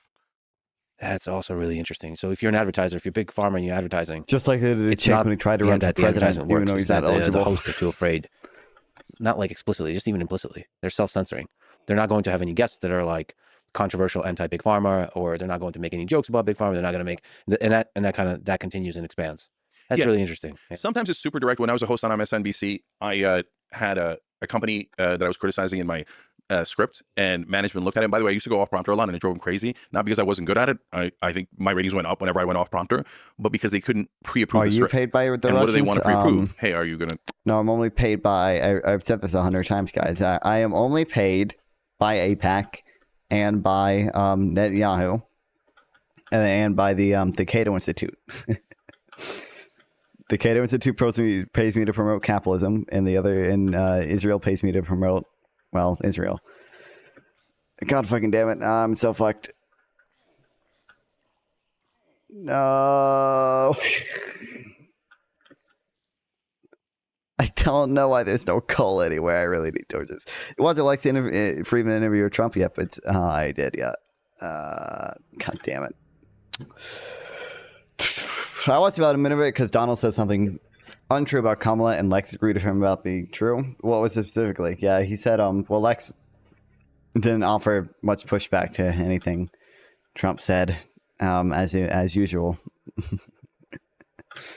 Criticize one of our sponsors, one of our advertisers, etc. So we had a giant fight over it, and the compromise was I moved them lower in the script but kept them in the story, right? So sometimes it's super direct like that, but way more often it's implicit, it's indirect. You don't have to say it, right? So I'll give you a spectacular example of it so that you get a sense of how it works implicitly. I don't know immediately. So, yeah, I did. I uploaded my reaction to it. I edited like 8 videos today. I've been on a relatively good streak recently. So, who the fuck unsubbed? I did 8 hours of editing and one of y'all fuckers unsubbed, dude. Dude, really? Really, dude? Dude, bruh. What the fuck? Good job, buddy. I'm proud of you. Thank you, Golden Snakey. I'm a defense contractor. They own MSNBC at the time of the Iraq War. They fired everyone who was against the Iraq War on air. So Phil Donahue, Jesse Ventura, Ashley Banfield. But Ashley Banfield, they did something different with, okay? She was a rising star at the time. She goes and gives a speech in Kansas, not really even having a policy position, but just talking about the actual cost of this Iraq war and how we should be really careful. They hate that. So they take their rising star and they take her off air. Okay. And she goes, okay, good. Let me out of my contract. It's okay. I'll go. Because she was such a star at that time. She could have easily gotten somewhere else. And they go, no, we're not going to let you out of your contract. Why not? You're going to pay me to do nothing? Yeah. Not only that, we're moving your office. Where are you moving it to? They literally moved it into a closet. Okay. And they made sure that everybody in the building saw her getting taken off the air and moved into a closet. The closet is the memo, right? That's the memo to the whole building. You better shut up and do as you're told. Okay. So that way I don't have to tell you and get myself in trouble. It's super obvious. There are guardrails here, and you are not allowed to go beyond acceptable thought. And acceptable thought is our sponsors are great, politicians are great, the powerful are great. So how do we begin to fix that? And what exactly are we fixing? Is it the influence of the lobbyists, the influence of, like, it feels like there's companies have found different ways to achieve influence, right? So how do we get money out of politics? Dude, I don't understand how there's no coal anywhere. I can't put torches down because I literally have not found any coal. I found diamonds, but no coal. So it's very difficult, but doable, and we will do it. So, but in order to do it, the populist left and the populist right have to unite. Because, and by the way, that is why we have the culture wars. The populist right is a little. They got some interesting ideas, about like race and about like transgender people and gay people, and about like the COVID vaccine. What benefits did Israel give to America? Searched for a while, but couldn't find it in America. Couldn't find any American didn't really have enemies in the Middle East pre-Nakba. Well, we weren't really funding Israel that much until at least the 6-Day War anyway. They give us military intelligence. They give us, oh my God, they allow us to have military infrastructure in proximity to the Middle East, in proximity to Syria. And holy shit, why there's so many? In proximity to Syria and I guess Egypt and Jordan are mostly aligned with us by now. but I don't know. Are there enemy states in Middle East? Tim Waltz Tim Waltz is a great man. True based. Welcome to the stream, Waltz. That's why you're voting for Trump. No chance. Okay, so we can get into that in a minute. So the culture wars are meant to divide us. If we get united, we have enough leverage and power to be able to do it. But you can't do it through a normal bill, because if you do it in a bill, the whole point of capturing the Supreme Court was to make sure that they could kill any piece of legislation that would protect the American people. You're saying the Supreme Court is also captured by this? Oh, 100%. So, okay, so let me explain. Again, people, for the uninitiated, they think, oh, that sounds conspiratorial. Well, in this case, that's actually somewhat true, because people now know about this. It's the Powell memo, right? The most infamous political memo in history. Lewis Powell writes a memo for the Chamber of Commerce in 1971. That's basically a blueprint for how the Chamber of Commerce can take over the government. And Lewis Powell explains one of the most important things you have to do is take over the media. But even more important than that is taking over the Supreme Court. Because the Supreme Court is the ultimate arbiter of what is allowed and not allowed. And he says, we need, quote, activist judges to help business interests on the court. Okay. And then Nixon reads the memo and goes, well, that sounds like a really good idea. How about I put you on the Supreme Court? And he puts Lewis Powell, the guy. I like Lex, but is he just another Dave Rubin in the making? Who wrote the memo? I wouldn't say that, no. Just make charcoal, but that's annoying. I don't wanna. On the Supreme Court, where he's the deciding vote. We're going to be able to get that stuff back. I have to now. Buckley. So Bellatti's, those two decisions are 76 to 78. And what they say is, yeah, I read the Constitution, and it says that money is speech. No, it isn't. And no, it didn't. That's not even That's exactly what they said. I can't believe they wrote that. And they said, wow. okay, corporations, they're human beings. No, they're not. That's preposterous. Yeah, there's definitely no actual genuine First Amendment concerns there. As human beings and citizens do. And money is speech, and speech is an inalienable right. So corporations can spend unlimited money in politics. And there goes our democracy. Gone. Okay. So Citizens United just shot a dead horse with a Gatling gun and made it worse and put it on steroids. But it was already dead in 78. So that's why every chart you see for the rest of your life, you'll see this. Every chart about the American economy starts to diverge in 1978. So until 38 to 78, we have golden 40 years 78, of economic usually prosperity. 71. We create the greatest middle class the world has ever seen. And our productivity is sky high, but our wages match our productivity. After 78... Are you the First Amendment? I am the First Amendment. Isn't there literally that that website? What happened in fucking North Carolina in 1970? What I think there's this website, which this graph is not good. They use like two different deflators, and like this gap does not really exist. Real wages, trade policies. This I don't know enough about this one. Some of these are misleading, but yeah.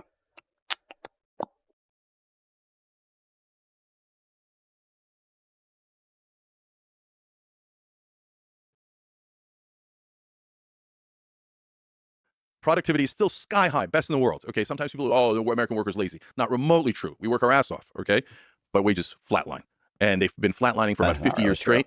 And the reason is because the Supreme Court made bribery legal. The reason is because you're using CPI and not adjusting for the increased earnings of workers that aren't wage compensation, increased like healthcare benefits and 401k contributions, and you're not adjusting for decreases in household size if you're measuring household income. The average size of households have decreased. That's the reason. So in order to get past the Supreme Court, you only have one choice. That's an amendment. And so you have to get an amendment. Amendments are very difficult. But so, for example, you need 2/3 of Congress to even propose them. I don't know why. So, why would Congress propose an amendment that would take away their own power, right? Because almost everybody in Congress got there through corruption. Their main talent is, I can kiss corporate ass better than you can, right? So they take the most amount of the person with more money in Congress wins 95% of the time, right? But the good news is the founding fathers were geniuses, and they put in a second outlet. They said, or 2/3 of the states can call for a convention where you can propose an amendment. And after an amendment is proposed, then 3/4 of the states have to ratify it. So that's what makes it so difficult, because getting 3/4 of the states, there's so many red states, so many blue states, getting 3/4 of the states to agree is near impossible. But there is one issue that the whole country Taiwan agrees a country? 93. I mean, that's obviously, we don't have a very good definition of country. I mean, like, I would say, I think we should protect Taiwan's functional independence. I don't really care whether or not it's a country, but like, yeah. Actually, no, sorry, wait. I'm paid by the Chinese to say it's not a country. Yeah, I would say, I mean, it's functionally an independent country, and we should probably protect its independence. Yeah. 50% of Americans believe that politicians serve their donors and not their voters. So this is the one thing we can unite on. If we unite on this, we push our states to call for a convention. We all go to the convention together. We bring democracy alive. And we propose amendments to the Constitution, and the best amendment gets 3/4 of the states to ratify. You go above the Supreme Court, and you solve the whole thing. So if 93% of people want this, why hasn't it happened yet? I mean, the obvious answer is there's corporate control of the media and the politicians, but it seems like our current system and the megaphone that the president has, we should be able to kind of unite the populace left and right. Taiwan is a weird way to see Eastern why China. hasn't a person like Trump, who's a billionaire, or on the left, a rich businessman, run just on this and win? Well, eventually they will, right? And so that's why I actually have a lot of hope, even though things seem super That's dark why right he now. ran for president. And that's why I was so for Bernie. close. So I can come Can't believe back to they that. robbed But it. why hasn't Trump done it? Bernie, It's easy. of course. He's like, what am I, a sucker? The guy gives me money. I do what the guy wants. Why would I get rid of that? That's how I got into power. And so that's how I'm doing it now. I go to Miriam Adelson and say, give me $100 million and I'll let Israel annex the West Bank, right? So I'll go to the oil companies and give me $1 billion and I'll give you tax subsidies. I'll let you drill. I'll take away regulation. Why would I stop that? You think he likes money more than he likes being popular? Because there's a big part of him as a populist in the sense that like he loves being admired by large masses of people. Yeah. So, and you're absolutely right, but that is the fault of MAGA.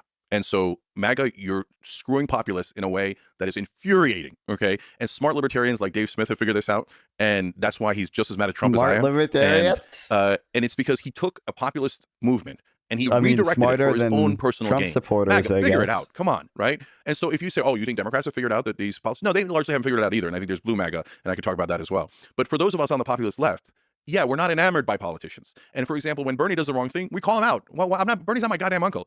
I don't like him for some personality reason. It's not a cult of personality. You do the right thing, I love you for. You do the wrong thing, I'm gonna kick your ass for it, right? So, but Donald Trump does this massive, ridiculous corruption over and over again, and MAGA's like, I'm here for it, love it. As long as you're doing the corruption, I'm okay with it. What does Trump say about getting money out of politics? Does he? He says nothing about it. Go ahead, MAGA. Why haven't you held him to account? Like, so when Bernie it helped Biden take out $15 minimum wage from this, I saw, by the way, didn't they just reopen that the Democrats, the evil Democrats, Trump 2016 Egypt payment?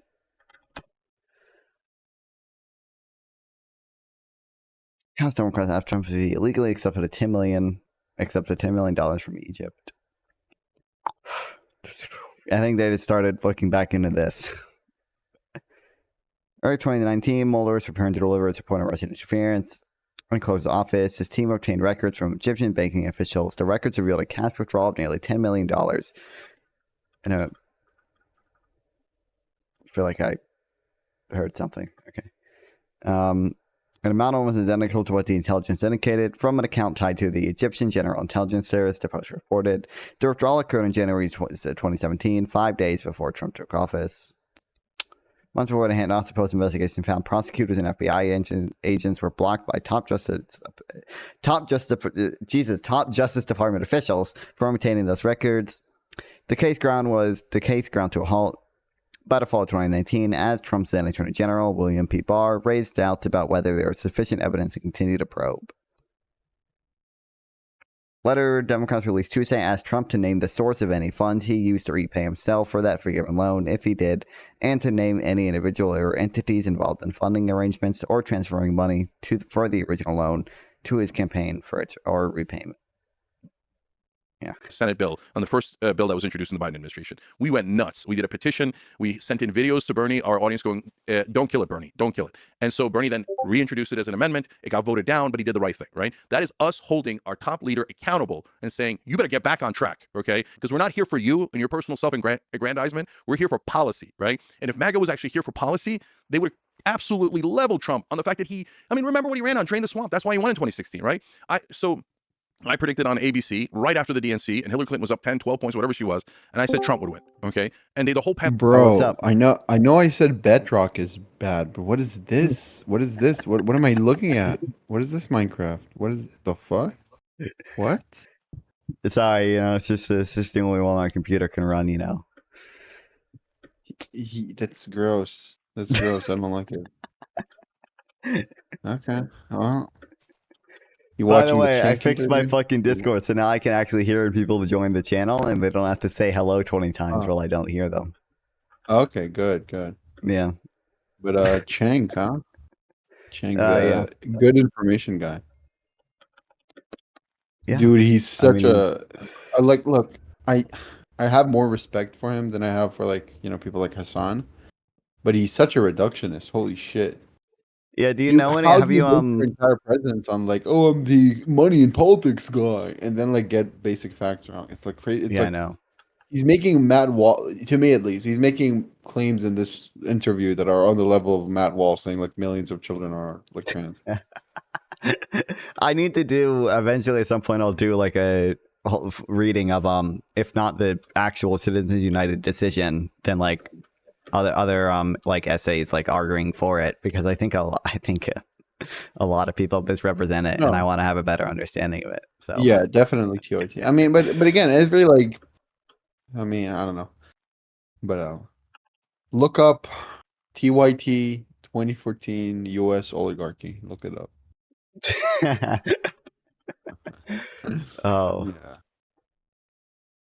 They have this video, and it's just dog shit. They just uncritically like say, "Oh yes, definitely, are we guys. still a Of course, it's oligarchy. The study proved. The study said so. It's true." It's democracy? like, One of the guys who actually asked that question is me, because I keep. he's like, "Look at the graphs, guys." Oh, of course he did. Terrible.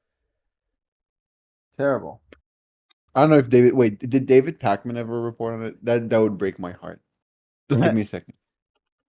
David Pacman, U.S. oligarchy 2014. Oh no! How did 10 years America become an ago. oligarchy? That's Welcome to the Oh David my Pacman God! Show. Study U.S. is the oligarchy. No. In the system of government, in the law. David, what are you doing? An oligarchy is when a small group of people have control of a country, organization, Is or he institution. uncritically saying I've long like, argued yes, that it we have definitely is a bajillion gorillion oligarchy? that he gave. People are just up in arms. I'm The National skimming through Speakers it. Bureau We'll see. actually is having Lewis maybe be the keynote speaker. They were Let so me impressed with turn the on wedding the speech that Lewis gave. We'll hear about all that volume later. I want to talk about a new study, which, if we interpret it colloquially, if we interpret it in layman's terms, confirms that the United States is not a democracy, but rather an oligarchy. This is a really interesting study from, this is going to appear in the journal Perspectives on Politics in the fall. And it finds, essentially, it doesn't use these terms, I'm using these terms, that the U.S. is not a democracy, but instead an oligarchy.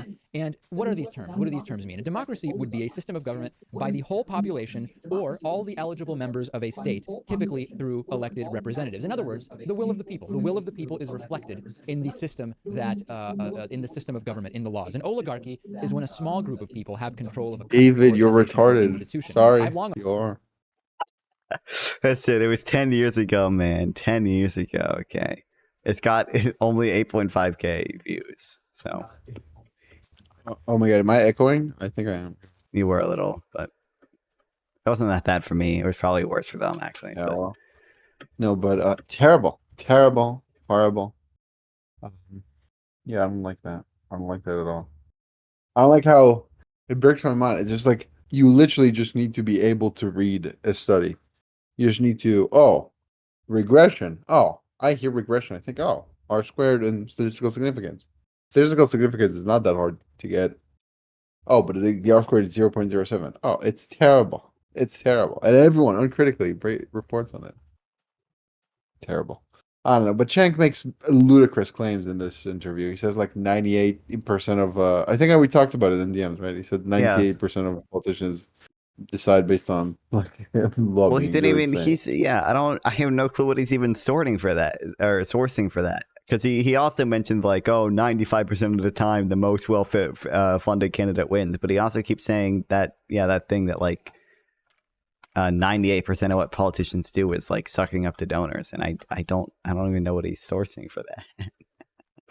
Yeah, he's making his stuff up. He's saying like, we predicted based on stuff, based on this. And we're right most of the time. Definitely you're not. Like the TYT makes a lot of mistakes. I mean, you just need to look at Cenk predicting stuff to know that he doesn't have a good record.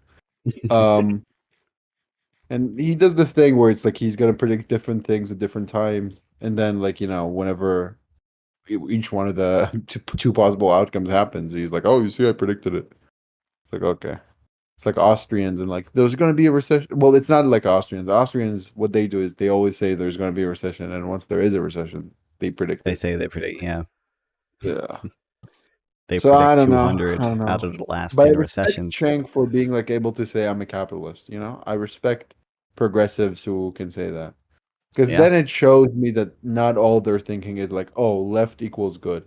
I think a lot of progressives just think left equals good, And so when they'll have to find a way either to just support socialism and whatever progressive stuff. So homelessness. We have more vacant apartments than homeless people or whatever. And then just I whatever love that retarded claim. Yes, whatever retarded talking point. Just if it sounds progressive, they'll believe.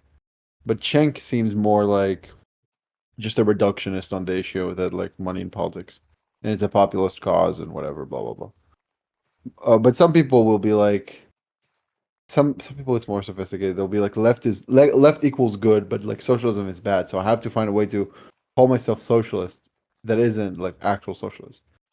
And I'm calling out some people in my mind here. But yeah, I don't know. I don't know.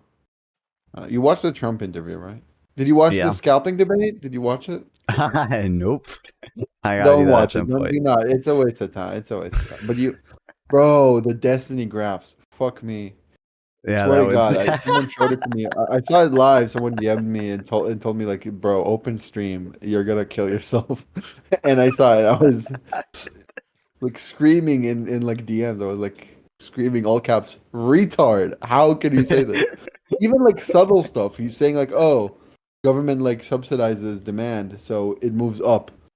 No, it doesn't move up. It moves to the right. There's a difference. It moves. You can say it moves up if it's like by a constant amount of money, right? But it's theoretically you should just say it moves to the right because the quantity increases. That's the relevant part when you subsidize demand.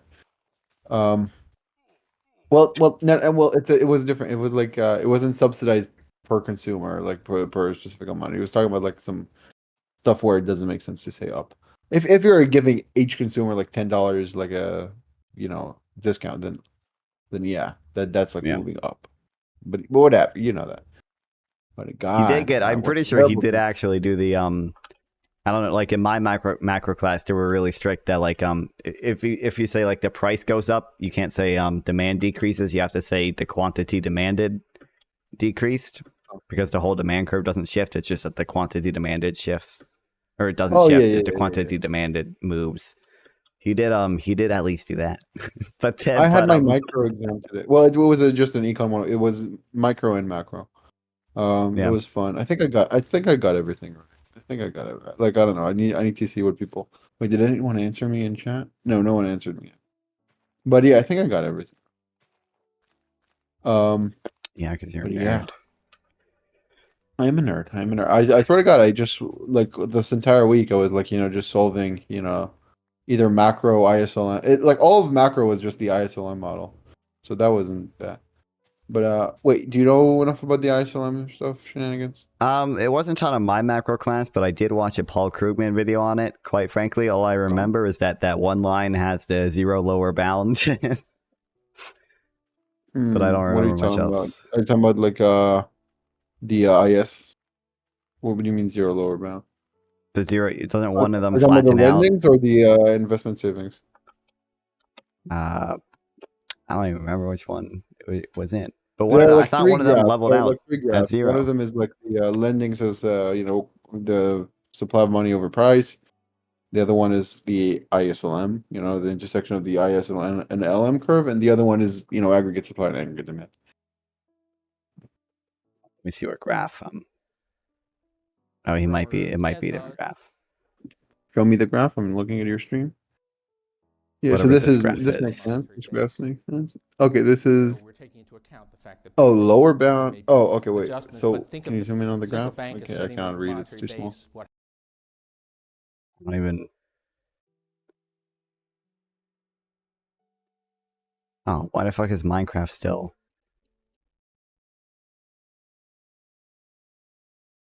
Is this like official version? Is this like, or is it like a mod or what is this? I don't know. I don't remember. The Fed can go out there and Are you on your laptop or what is this? Oh, wait, you mean my Minecraft. This is just, I don't know what to tell you. This is just, this is what my computer can run. It's just, I just turn the graphics down a bit, yeah. Fucking solve Sudoku or something. Don't. No. I'll never do that fucking nerd shit. Whatever. Okay, let me watch. Let me zoom in. Oh, you just switched. Yeah, hold on. I feel like whatever this one is. It says LM. It says LM flat. Yeah, the LM. Yeah. Yeah. No, and then once Y, if it's below the full employment. But here's the thing, I'm pretty sure this is true, that if you have like, let's say we're in equilibrium and it's full employment, and now the government spends more, right? So we're not gonna have an output above full employment. What we're gonna have is inflation, right? Yeah. It's not the case the other way around because of downward nominal price rigidity. But right? But yes, so we're gonna have inflation, and so the output will stay the same. All that will happen is the price level increases. But also, I'm pretty sure the interest rate is higher. I'm pretty sure the interest rate is still higher. Yeah, because that isn't that what causes crowding out? Isn't crowding out that Oh yeah, okay. Yeah. Sure. So so if the government spends more in full employment, output is not going to increase, but the interest rate and price level will increase, right? Yeah. Okay. Okay, good. So I got it right. Yeah. Okay. Got it right. So yeah. Yeah, I paid a lot more attention to my macro class than my micro class because I ended up taking macro first and before micro. And during my micro class, micro is more fun, I think. I think macro is easier. Micro is more interesting. It's more. You really think micro is more interesting? Yeah, I think so. I think the trade stuff and consumer welfare and that's true, I guess. I do like the trade stuff, but yeah, October 7th happened during my micro class, and I just debated people about Israel every single class period. Let's go. Epic. Yeah, that's terrible. That's terrible. It was awesome, dude.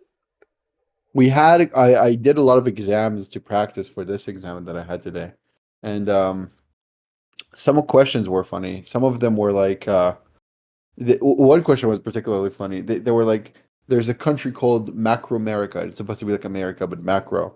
And then it's like the president, his name is Gil Caneston. It's supposed to be like Bill Clinton, but like Keynes. So, and then it's like, but he was in a sex scandal. It's like, what? The question is very elaborate. You can tell that more important to them was to make a funny analogy than like actual question. Also, why is the rendering so bad in this game? Why is the rendering like it looks like you're drunk? I don't get it. It's I don't know what to tell you. You know, I don't get paid by Russia. I can't afford I can't afford. Right. You know, you can get paid by Israel. Well, they don't send me enough, but yeah. Cato enough, right? Yeah. That's right. Like Cato or something on Citizens United. Wait, Cato is related? Or what does the ACLU say?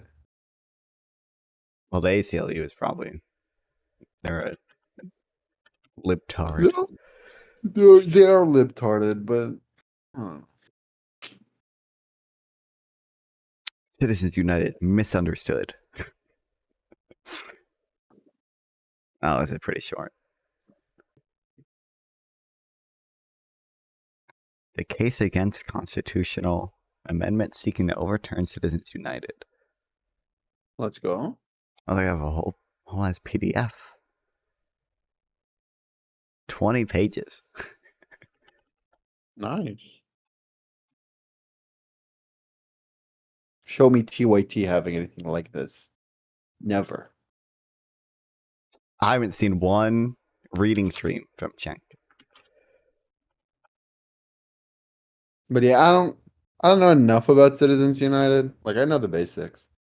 But did you see the Sam Cedar talking to a caller, and the caller is like, "Oh, okay, well maybe you're against like the PAC funding the documentary, but surely you're okay if like they advertise the documentary, right? That'd be fine, you think?" And you're like, "Yeah, I'd be fine with advertising the documentary." Yo, that's so insane to say. That's so insane to say. You have to know nothing. That's crazy. But did the court narrowly decide just on that issue, or did it like decide more broadly, like some more principled stuff in general that were not like relevant specifically to the complaint? I don't know enough about that, but like it would be justified to care about Citizens United without knowing the details if like the decision was more broad than like the narrowly advertising on blah blah blah. Right. Yeah, but I don't even But think I it. don't know. I'm like super PACs and everything had already existed before Citizens United. Citizens United just like upheld that they could exist, but like it had already existed. It wasn't like it was a huge. I need to read the thing for them, Ballotpedia page on Citizens United. Right, Ballotpedia is genuinely great. From my experience, at least. Yeah, I think you told me to read about some of the Trump cases from them. Oh, as they're well. great on the Trump cases. At least on the documents case, they're pretty comprehensive. I don't know how they run their stuff, but they're pretty damn good. From my experience. Why does the gravel look like... I can't. I need to stop looking at this. It's terrible. What's the issue, it's terrible, bro? no? Oh my god. What version is this? Why does the hunger look like that? It's just 1.18. I just turned the graphics down. I don't know what you mean, bro. Really? No, I don't buy No, that. it's Wait, no. Yeah. It's a mod pack. No, but it's you have Minecraft. ores, right? You have ores. Wait, what is this? Yeah, there were ores up You there. don't just wait, no, fuck. I need to think. Are you fucking kidding me? No, this is terrible. I don't like this. I don't like this at all. I'm playing Minecraft on my... Look, I can share my screen. Look at... Oh, wait, I closed Minecraft. No, I have a good computer. I just feel... I pity you, I guess. But yeah, terrible. Yeah. This is it's a mod pack. It's like Minecraft PS1 mod pack. It adds some... It doesn't Yeah. just make the graphics worse. It adds some other shit too. But I don't really know what else it adds. Do you see that Dick Cheney said he's gonna vote Kamala? No. Why are there Yeah. so many mobs? This game sucks. Did you see the Minecraft trailer? Of course I did. I can't wait, bro. I can't wait. You're gonna die, by the way. I'm a god. I'm a god. Yeah, I will be seeing that shit day one. It looks so good. I don't get why old people, I'm retarded. Why like adults are like mad at the design. Like it's not for you. It's not, Yeah, it's like why do we care at all? But yeah, I don't know. It does give like YouTube Rewind vibes, but it's not for people who are like 20 something to watch. It's not for them. They're not the target audience. For fucking retarded, 12-year-olds to be like, oh my god, it's the funny fat man. He's Steve. That's epic. Funny Jack Black Steve. No way. Yeah, I don't like Jack Black. He's like not funny to me. I don't get it. He's like random. I mean, I feel gremlin like who says I've fuck only ever seen him play like the dumb, like stupid funny guy role. Like he was Yeah, Bowser it's in the like fucking Mario movie, and he he was sings a thing, and it's like, oh, you're the fat gremlin guy who says like fucking, and so it's epic. I guess, but he's not bad. It's just not for me. I don't know. I do not know. Well, yeah. you don't have There any is. pets, right? I what? No pets, right? No, I've sent you pictures of my cat before. Oh, right. Epic cat, Yeah. based cat. Base cat, true. You only Is have a he cat. homophobic? Yeah, he's just... Let's go. Yeah, he's a Trump voter. Yeah. Let's go. Let's go. My Total dog cat is genuinely a misogynist. He attacks any Only woman. barks at women. I bring No, here. no. Oh god. Well, I mean that's vacuously true, right? Okay. Yeah. Did you ever take a logic class, or did you get it? I don't know. No, I didn't. I was laughing You to know what make you feel vacuous better. truth is? Not for sure. No. In logic, if you say, so there are like predicates like, okay, oh my god. Wait, okay. In logic, claims like all dragons are yellow, they're true because dragons don't exist. This Okay? dragon. Oh, yeah, okay. That's what I Yeah. So if assumed. you Yeah, say like I don't bring any barks at woman all over, the so girls it's that get into my room, that's like that's vacuously true. Because yeah, you got on. yeah, that's what I You got assumed. on Yeah. there, buddy. I'll have you know. Yeah. I'll have you know. Most of my friends are women. Okay. Oh my. Yeah, all of your friends are women. That's also vacuously true. God damn it. You got double owned. You walked right into it. Yeah. That's why you should learn logic to own people epically, in a way that only you'll get. Yeah. Yeah. Well, I'm gonna get. You should find a way to get paid by Israel. Okay. Get the DOJ to write about you. There's got to be a way to do it. There's got to be a way to get paid by Russia. I don't know. Like, Yeah, I they were don't paying want like them. APAC stuff. That's like gay. I want like the government of Israel to pay me. Yeah, that's what you That's should. Well, I get paid by the government of Israel. But You. Russia was paying Tim Pool like $100,000 per episode. It got like fucking 700 No, I views, think it bro. was 10 million a year, no? Or something. So, or, I don't know. Well, like they divided it up between the commentators. So I think Tim Yeah, Pool was that's getting what I wanted to say. I don't think they- $100,000 per like episode. Oh, Tim Pool sets the record straight on Ben Shapiro, and I think Benny Johnson was getting like $400,000 a month for 4 weekly videos. Oh my God, Ben Shapiro is running defense for Tim Pool. Yeah. Pathetic. Well, didn't you know? As the indictment makes clear, they're the victims of this scheme. Yeah.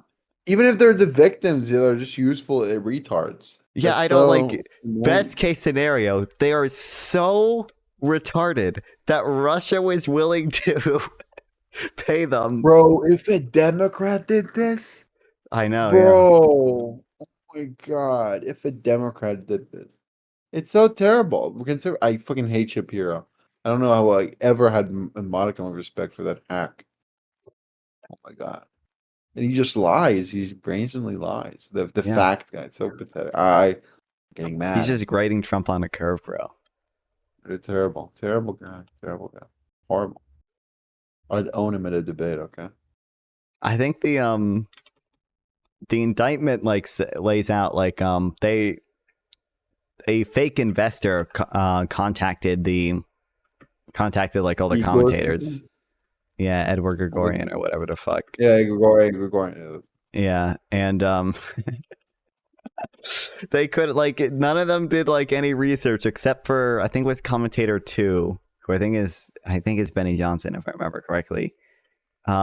He asked to see like literally anything on him. He was like just send like a profile or like a news article And then or they like write anything. a summary that was obviously fake, and it's Yeah, like, they wrote like an obviously fake ass summary, and he was then just they're like, like, okay. And then they took issue not with the fact that it's a fake gay summary. I think they took issue with like, oh, we said social justice. I don't know about that. Oh yeah, they did. Yep. It said social justice. What the fuck? Did they take issue with the fact that it was obviously like fake? Yeah, they don't care now. That's terrible. That's terrible. Well, but you should expect from people the standards they're being held to, and they don't have any standards. Their audience doesn't care, so they shouldn't care. Yeah, I respect it. Okay.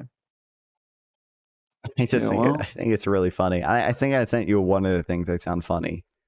But there was also like a time where that one guy showed up an hour early to a meeting because he was using Moscow time, and he was like, when he was like, why someone here? Like, he and then Google. wasn't it an email or was it a meeting or an email? He well, it was a Zoom meeting, so he emailed them like, hey, let's meet at 5 p.m. and then at 3:58 p.m. but at 4:58 p.m. Moscow time. He emailed people like, I'm here. Oh, my bad. Sorry, guys. Then he Googled time in Paris after he already emailed them telling them to get in the meeting. Like, I also think it's really funny they were all using Discord for Oh yeah, that was crazy. For this stuff. Yeah. And And what also is this study in general, chat? I don't know, they're arguing about immigration. I haven't paid attention to the last few messages. Anyone there anti-immigrant? Yeah. Localist is, and Shengying is a little bit. Localist is just dumb though. But Shengying? Shang Yang Gang or whatever his name is. Yeah, Oh, Shang Yang Gang. Let's see.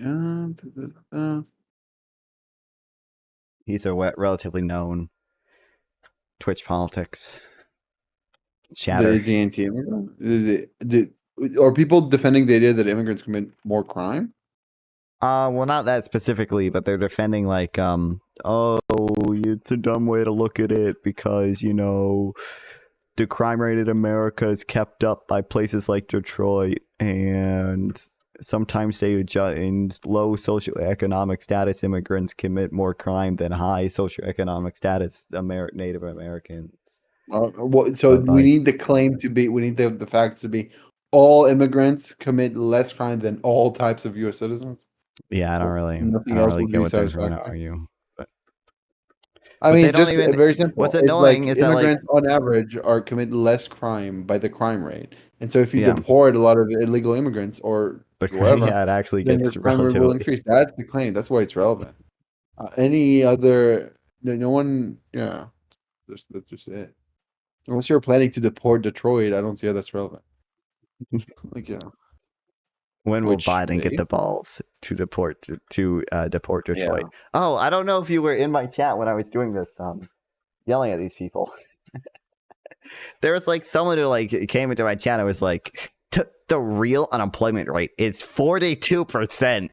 The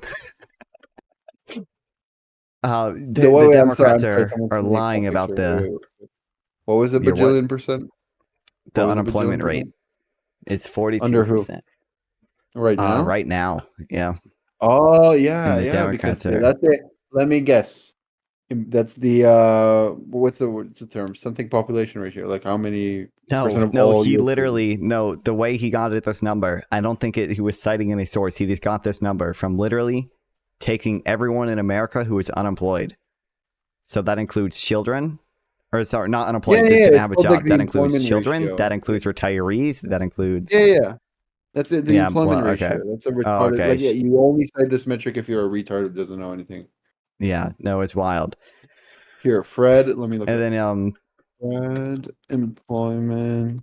He was like, "It's so obvious if you live in a real world." But just based on my own personal experience, I live in Detroit, and I'm citing personal experience. I was like, "Motherfucker, I don't mean to discount your life experience here, but like, ratio is now 60, so that means 40% are not employed. But that's retarded. No one ever, when they say that, no one ever means like the employment population ratio. People obviously are talking about full employment, as in people who can work. It's retarded. Evil. He was citing his personal experience as a person who lives in Detroit, when Detroit has is way above the national average in unemployment. Yeah. I don't like. Oh, by the way, I need to find. You might actually know people who can do this with. Like the last presidential debate, we had like a panel afterwards, and that did pretty good. So I want to do that again. I need to find people who I probably can. Right, it's September 10th. Yeah. I'm not in my home that day. Nerd. And then I'm busy the other day. You follow classical music at all? No, I'm not a nerd. So I am a nerd. I'm just gonna to the people. I don't know if anyone is. There's this great pianist, Marta Argerich. I don't know how to say her last name. She's great. She's old, but she's great, and I want to see her. She's gonna do a concert. So yeah, I bought tickets. Got a great seat. Got a great price. I don't watch her. The only thing is, I don't know if I have a way to get back home after that, but I'll find a way. Yeah, I gotta see. I think I might get. Do you remember that guy debated on like the whether stimulus checks are an aggregate demand shock? Oh no, I didn't see that.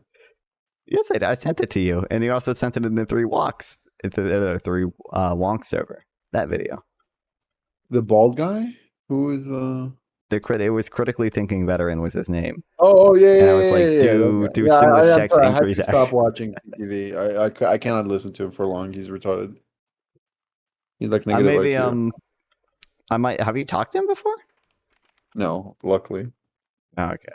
I You can might see if see he I'm can like do it, I still have functioning brain cells.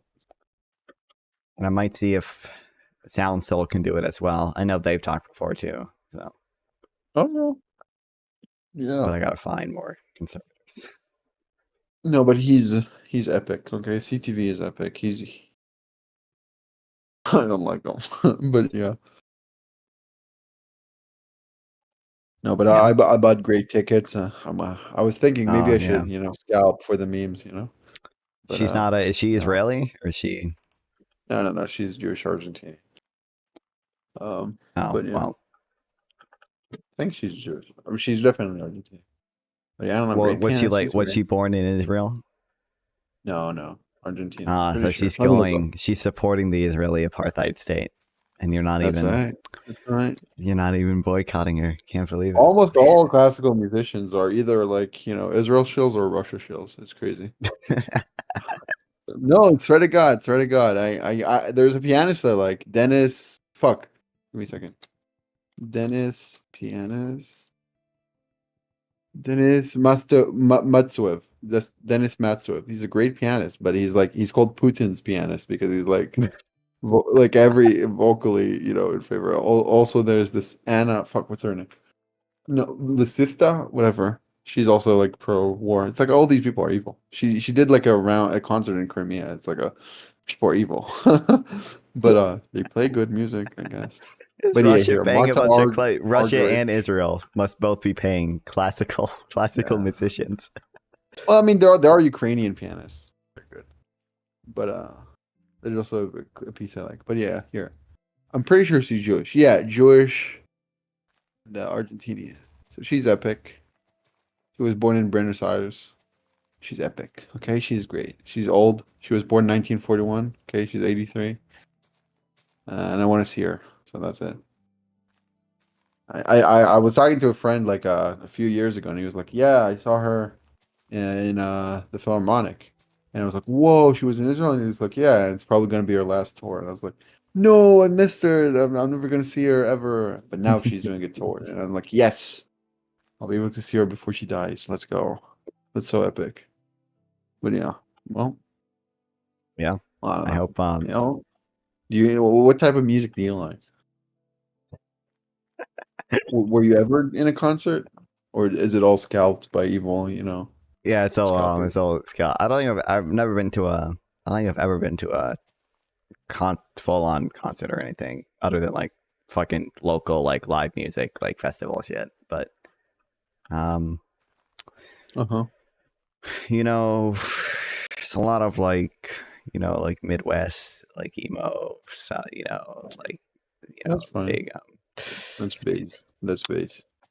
yeah, it's Only good cringe music is not. country. Okay, that's cringe and Oh, gay. true. And This is pop. accurate. Anyone who thinks like Taylor Swift is sophisticated should kill himself. But I don't know. Rap is better. I also kind of like Kanye. Sorry, I said it. Cancel me. Cancel me.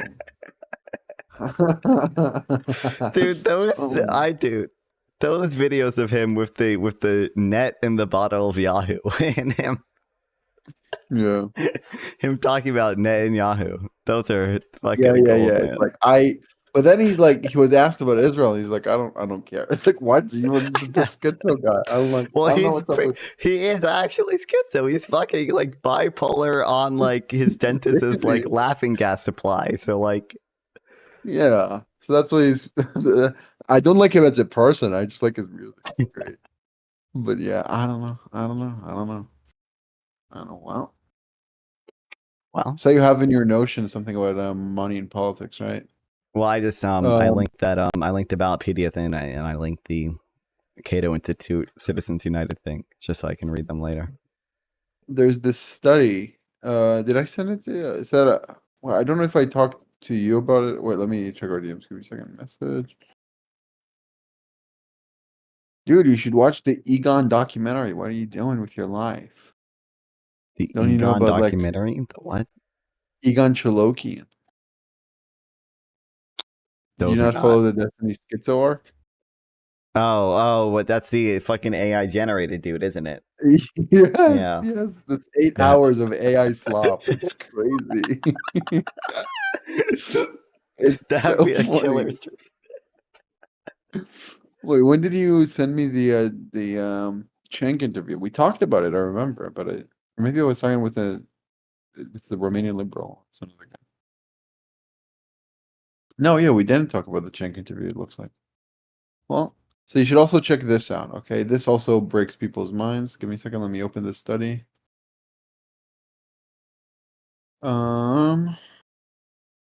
Money in politics and lobbying.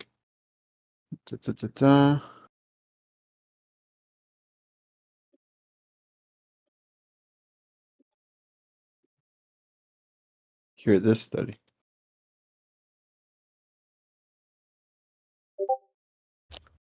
Check it out. Okay.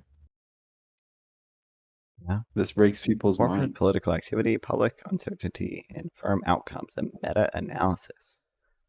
Whoa. Using meta-analytic methods on a U.S. sample of 90 U.S.-only sample of 93 studies, working papers, and books, we try to disentangle two mechanisms that explain why corporate political activity is not always beneficial to firms.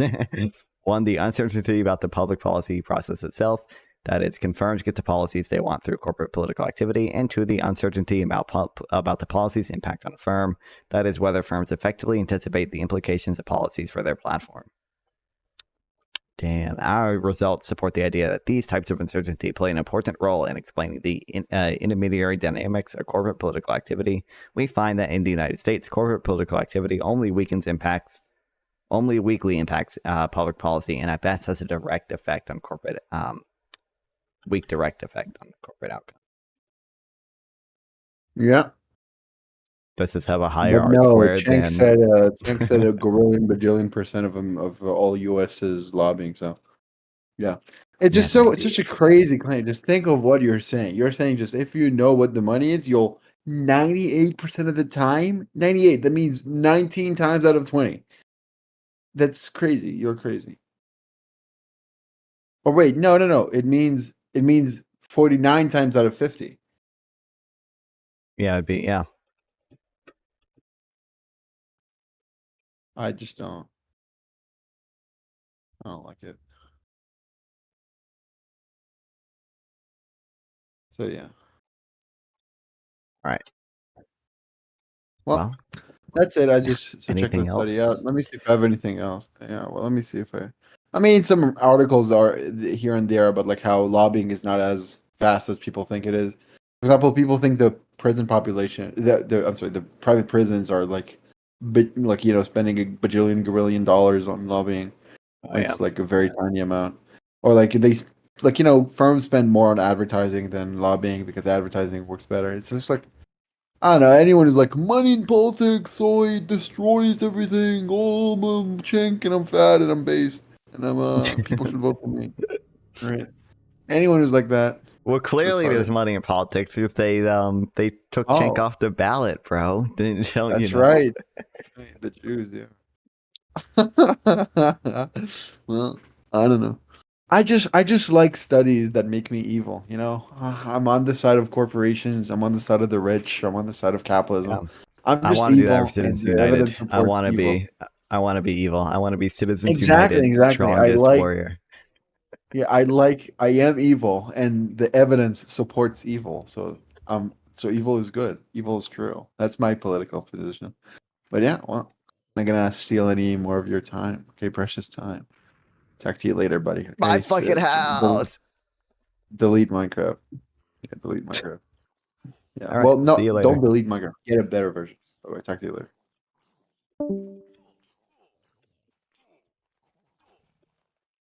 Oh my god, oh my god. Oh no, I can't get my house. No, I'm not safe anymore. God damn it. Why would Israel do this?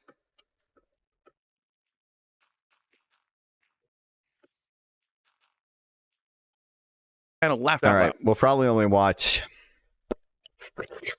I don't know. I spent like fucking 8 hours editing today, so okay, I've already had a full work day. Well, probably when we watch to this part. So it's like 30 more minutes. But I gotta love this crazy guy. I said he's a populist who seems to hate the establishment in a populist time. And drain the swamp is a great slogan.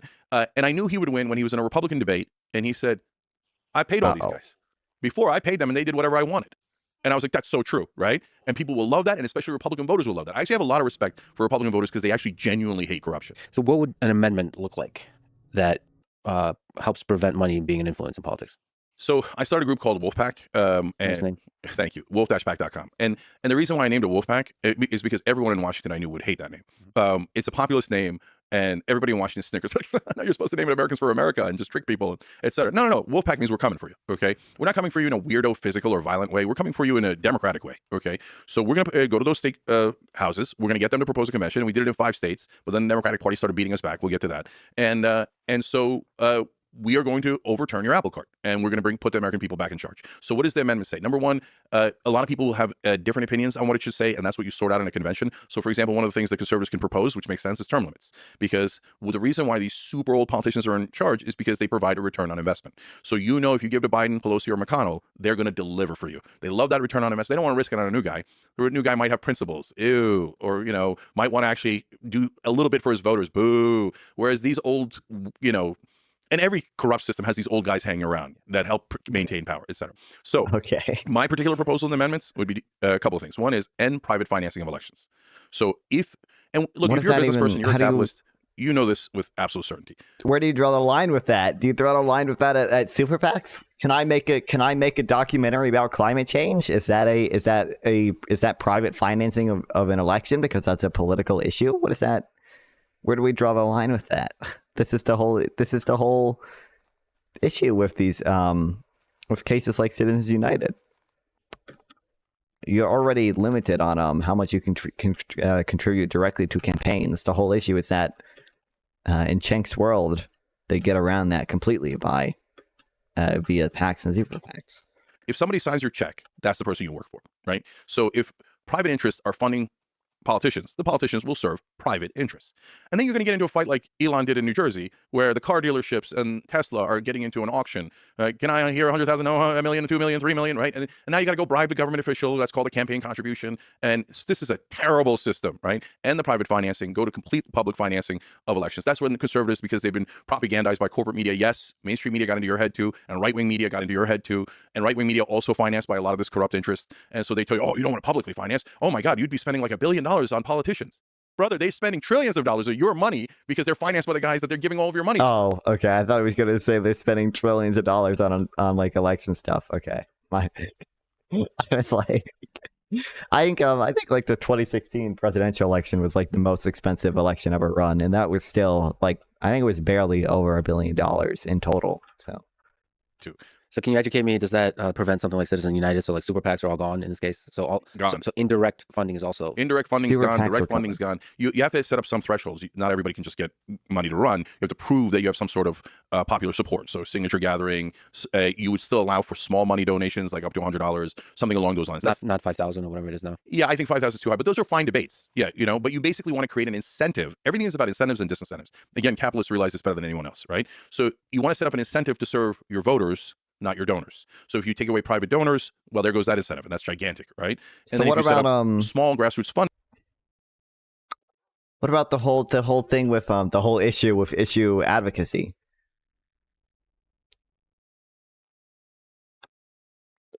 Where evil super PACs can get around a lot of campaign financings by doing issue advocacy, which don't like support a political candidate, but just focus on like vaguely political issues. There's obviously like a major like free speech concern with not allowing this, because like if I want to fucking make a video about just like something that's interesting to me, like fucking consumption taxes, is that like a political thing that's restricted now? Can people not donate to me to make that content? Issue advocacy refers to political advertising focused on broad political issues rather than specific candidates. It does not attempt to persuade the public of particular electoral outcomes, but rather seeks to highlight broader political and social issues. Issue advocacy is distinguished from express advocacy. Yeah, then 1976, Buckley v. Vallejo, U.S. Supreme Court decision established two types of political advertising: express advocacy and issue advocacy. Express advocacy advertisements explicitly recommended election or defeat of a candidate. They are also subject to federal campaign regulations. Issue advocacy advertisements, on the other hand, educate voters on broader issues. They are not campaign oriented. The Buckley decision, that's just a test for which is which. But I think a lot like the issue advocacy stuff is not subject to. I don't know if it's subject to any campaign regulation stuff.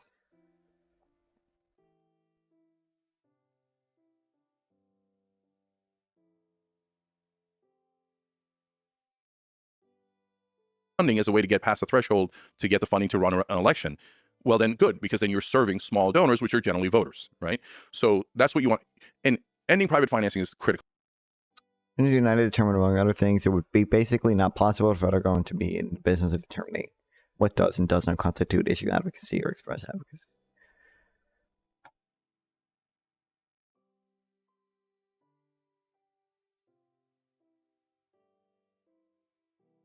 But the second thing is ending corporate personhood. So this is where you get into a lot of fights because there's two reasons. One is some folks have a principled position against it, and they say, well, I mean, the Sierra Club is technically a corporation. ACLU is technically a corporation. And so if you end corporate personhood, then that could endanger their existence, right? No, it doesn't endanger their existence. Also, Cenk, do we let unions run ads for anything? At all, right? So it doesn't endanger GM or GE's existence. It doesn't endanger anybody's existence. The corporations exist. We're not trying to take them away. I would never do that, right? That's not smart. That's not workable, etc. We're just saying they don't have constitutional rights. So they have the rights that we give them. And by the way, read the Founding Fathers. This is also in my book. They hated corporations. The American Revolution was partly against the British East India Company. And so the Tea Party in Boston was against that corporation. They threw their tea overboard. It was not against the British monarchy. And so all the Founding Fathers warned us over and over again. Watch out for corporations, okay? Because once they form, they will amass money and power and look to kill off democracy. And they were totally right. That's exactly what happened. And so it's not that you don't have them. It's that through democratic capitalism, you limit their power. You can give them a bunch of rights. You say, hey, you have a right to exist. You have a right to do this, this, and this, okay? But you do not have constitutional rights of a citizen. And so you don't have the right to speak to a politician by giving them $1 billion. And you believe that the people will be able to find the right policies to regulate and tax the corporations such that capitalism can flourish still? Yes. You know why? Because I'm a real populist and I believe in the people. So I drive the establishment crazy because they don't believe in me. He drives even crazy. Have you seen MAGA? Have you seen these guys? Have you seen the radicals on the left? We're so much smarter. You know how many Ivy League degrees we have, right? And we know what we're doing. No, you don't. No, everybody to some degree looks out for their own interests, right? Why I like capitalism and why I love democracy is because it's the wisdom of the crowd. And so in the long run, the crowd is right. Oftentimes in the short term, we're wrong, okay? But the wisdom of the crowd in the long run is much, much better than the elites that run things. The elites say, well, we're so smart and educated. You know what book I will also read when I truly become evil? 10% Less Democracy. Why you should trust elites a little more and the public a little less. This is a truly, truly evil arc. Jones presents 3 foundational lines of evidence where he has personal experience. First and foremost, staff in the U.S. Senate. He saw senators voted differently as elections grew closer. Second, as a macroeconomist, Jones knew the merits of an independent central bank, which set apart from the political process or controlled by powerful insiders. The consensus in the field is that this detached technocratic approach has worked far better than more political and democratic banking systems. Third, in his previous research on the effects of cognitive skills on political, socioeconomic systems revealed many ways in which well-informed voters improve government. So we're going to know better what's good for you. No, brother, you're going to know what's better for you. And so here's something that a lot of people get wrong on the populist left and right. They think, oh, those guys are evil. They're not evil. I've met them. I worked at MSNBC. I worked on cable. I went to Wharton, Columbia Law. I know a lot of those guys. And so they're not at all evil. They don't even know that they're mainly serving their own interests. They just naturally do it, right? And so they think the carried interest loophole makes a lot of sense, right? They think corporate tax cuts makes a lot of sense. You not getting higher wages, you not having healthcare makes a lot of sense. It doesn't make any goddamn sense, but they get themselves to believe it. And that's another portion of the invisible hand in the market. So there's problems with every path. So the elite, like you mentioned, can be corrupted by greed, by power, and so on. But the crowd, I agree with you, by the way, about the wisdom of the crowd versus the wisdom of the elite. But the crowd can be captured by a charismatic leader. So the problem with populism, and I'm probably a populist myself, the problem with populism is it can be and has been throughout history captured by bad people. But if you say to me, trust the elites or trust the people, I'm going to trust the people every single time. But that's why you're such an interesting, I don't want to say contradiction, but there's a tension that creates the balance. So to me, in the way you're speaking might result in hurting capitalism. So it's easy to infighting corporatism to hurt companies. So to go too far the other way. Yeah, of course. And so like when you talked about corporate tax, so he admits that. What's the magic number for the corporate tax? Because if it's too high, like companies leave. Right? Yeah, companies have so much power right now. This pendulum has swung so far, and we're almost out of time. The window's closing. The minute private equity buys all of our homes, the residential. Lex, please ask about it. Please ask about a destination-based cash flow tax. Destination-based cash flow tax. Please do it, Lex. Please tell me you know what a destination-based cash flow tax is. Real estate market. We're screwed. We're indentured servants forever. Okay, there goes wealth creation for the average American. So you're right, Lex. It's not a contradiction. Not many people are here right now, but I am setting something up with Micah for some podcast. So that'll be. I need a DM over time, but that'll happen. It's a tension that is inevitable to get to balance. The reason why people kind of can't figure me out, they're like, well, you're on the left, but you're a capitalist, etc. That's not a contradiction. That's getting to the right balance. And in order to do that, like if you say, well, if we change the system, I'm afraid of change because what if the pendulum swings too far in the other direction, right? Well, then you would be opposed to change at all times. So if you do that, it actually reminds me of the Biden fight, right? So I'm like, guys, he has almost no chance of winning. He stands for the establishment. He can't talk. But then the number one pushback I'd get from Democrats was, yeah, but what if we change? It's so scary. We don't know about Kamala Harris. What if it's not Kamala Harris? It's so scary. Don't change. And I'm like, yeah, but if you say change might be worse, it also might be better. And you're at zero. Anything is better, right? And right now, in terms of corruption in America, you got to think on the margin here. Switching out Biden was a really big change. And B, you also have to weigh. He's right. It could be better. And it turned out it was a lot better. Thank God. Thank fucking God. But there was a relatively big risk, or I don't know how big it was. I don't think it was that big of it, because Biden was fucking fucked. Of it not being better, you have to weigh those things. America, we're at 98% corruption, so we got 2% decency left, brother. This is when you want change. And so, and Lex, if you actually have wisdom of the crowd, just like in supply and demand, and how it works in economics, it works the same way in a functioning democracy. You go too far, you come back in. So, for example, when Reagan came into office, me and my dad, my family, we were Republicans. Why? At that point, the highest marginal tax rate was at 70%. 70% is too high, right? Now then he brought it all the way down to 28%. That's too low, right? So and that's how the system modulates itself. Already we were headed towards corruption because it's the 80s now. We're past 78, magic 78 marker, right? So and even Carter was way more conservative economically than people realize because we were already getting past it by the time it's in his administration. But the bottom line is, yes, whenever you have real wisdom of the crowd, whether it's in business or in politics, you're going to have fluctuation. You're going to have that pendulum swinging back and forth. You don't want wild swings, communism, corporatism, right? You want to get to, hey, where's the right balance here between capitalism and what people think is socialism? Yeah, so I guess I agree with most of the things you said about the corruption. I just wish there would be more celebration of the fact that capitalism and some incredible companies in the history of the 20th century has created so much wealth, so much innovation that has increased the quality of life on average. They've also increased the wealth inequality and exploitation of the workers and this kind of stuff.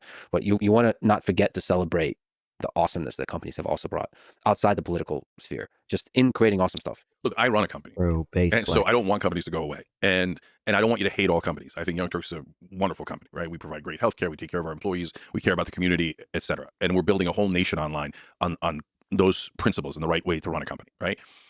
But guys, we're at the wrong part of the pendulum. The companies have overwhelming power and they're crushing us. We're like that scene in Star Wars where the trash compactor is closing in on them, the walls are closing in. We're almost out of time because they've captured the government almost entirely. They're only serving corporate interests. We've got to get back into balance before it's too late. And that's why I care so much about structural issues. So I form Justice Democrats. So that's AOC, et cetera, right? That's what people know it as the Squad. They know it as Justice Democrats, et cetera. I'm one of the co-founders of that. And my number one rule was no corporate PAC money. Okay, so you're not allowed to take corporate PAC money. By the way, now Matt Gaetz and Josh Hawley have stopped taking corporate PAC money, and they've become, to some degree, on economic issues, genuine populists. It's amazing. It happens overnight. All of a sudden, they're talking about holding corporations accountable, etc. Now, just Democrats wound up having other problems. They got too deep into social issues, not economic issues. Which corporations do they want to hold accountable? What is it? Is it fucking pharma companies for myocarditis? I think I'm pronouncing that wrong. In fucking vaccines? Is that what they're doing? I haven't heard about it. There's a general sort of criticism of billionaires, right? This idea, now you could say that billionaires are avoiding taxes iron, and but they're not no getting taxed fucking enough. coal, dude. But I think under that flag of criticizing billionaires is criticizing all companies that do epic shit, that build stuff. Oh, okay. So that create stuff. That's what I'm worried about. I don't hear enough like genuine. You know, I like celebrating people. I like celebrating ideas. I just don't hear enough genuine celebration of companies when they do. No, cool because things. okay, so are you right? Not about companies, but about capitalism. Yes, because you know you look at life expectancy 200 years ago, and you look at it now, and you go, "Wow, holy shit, we did amazing things!" Right? So, and what happened in the last 200 years? We went from dictatorships more towards democracy, wisdom of the crowd. We went from serfs and indentured servants and a nobility that holds the land to more towards capitalism. And boom, the crowd is right. Things go really well. The advances in medicine are amazing. And medicine is a great example. So, and on our show, I point all those things out and I say, look, we hate the drug companies because of how they've captured the government, right? But we don't hate the drug companies for creating great drugs. Those drugs save lives. They save my life. They save countless millions upon millions of lives. So the right idea isn't shut down drug companies. The right idea is don't let them buy the government, right? So, and I know we get back into our instinctual shells. So on the left, they'll be, oh, we should get rid of all billion. I don't know. That reminded me of that fucking was it it was the Demon Mama Vosh debate. Where Demon Mama was arguing for the whatever fucking anarcho supply chains for like making your own fucking homemade drug shit. That's a funny fucking debate, dude. Billionaires. Why? Like, how does that fix the system? Tell me how it fixes the system, and I'm all ears, right? My solution is end private financing. Then you can be a billionaire all you like. You can't buy the government, right? That's a more logical way to go about it. I've never worn an Eat the Rich shirt. Here it is. Yeah, literally. She was arguing for this, but for like... but for fucking drugs. She was like arguing for fucking bathtub insulin shit. Against fucking Vosh too. It was a fucking dumbass funny debate. Oh my god. And it drives me crazy. I'm like, you would have eaten FDR, right? And FDR is the best president, most populous president, in my opinion. And so, no, there's wonderful rich people. Of course, there's a range of humanity, right? But you don't want to get rid of the rich. You don't want to get rid of companies, but you also don't want to let them control everything. So, okay, I'll give you an example that's really, and that informs a lot of how I think about things, which is my dad. So my dad was a farmer in southeastern Turkey near the Syrian border. No money. In fact, his dad died when he was 6 months old, and so they were saddled with debt, and no electricity in his house. Like as poor gets, and he wound up living the American dream. And so, how did he do that? What made the difference? Eagles or Packers? What made the difference is I know like literally nothing about football. Okay, however, my mom was born in Wisconsin and does like the Packers, so I would always cheer for the Packers. So I'm gonna have to go with Packers. The only two teams I know are fucking Cole. Finally, Jesus, are the Packers and the Vikings because my dad is from Minnesota, so his side of the family would always cheer for the Vikings, and my mom is from Wisconsin, so her side would always cheer for the Packers, and I was always mama's boy, so I will defend the Packers. Opportunity because I do love my mom. I'm a populist because my dad was in the masses, right? And the elites say the masses are no good. We're smart, you're not. We're educated, you're not. We at meritocracy, we talk about that. We have earned merit. And if you are poor or middle class, you have not earned merit. Okay, you're useless and worthless. And I hate that. So what did Turkey do back in the 1960s that liberated my dad? They provided free college education. You had to test into it, okay? But the top 15% got a free college education at the best colleges in Turkey. So, and my uncle saved all of our lives when he came to my dad and said, you like working on this farm? And my dad's like, fuck no, right? It's super hot. It's super hard. They got to get up at 4 a.m. If they're lucky, the family next door gives them a mule. If they're not, they got to carry the shit themselves, okay? So my uncle told him, work just as hard in school and you'll be able to get a house, a car, pretty girls, etc.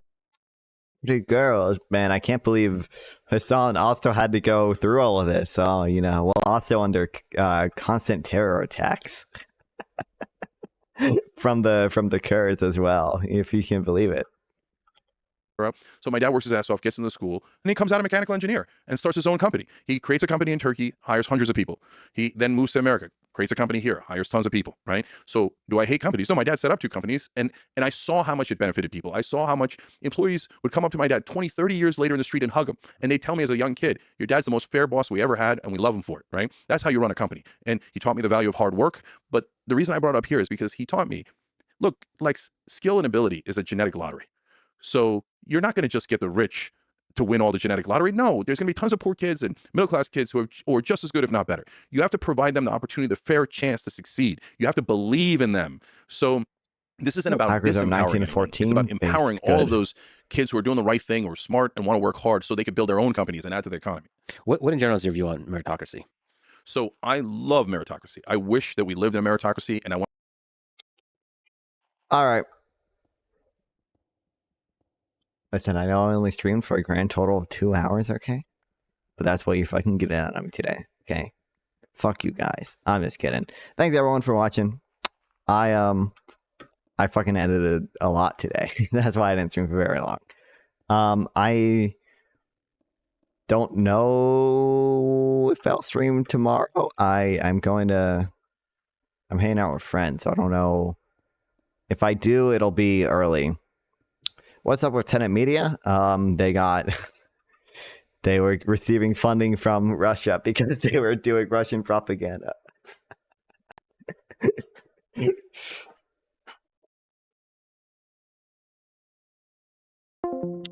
Basically, the founders of Tenet Media knowingly collected money from Russians.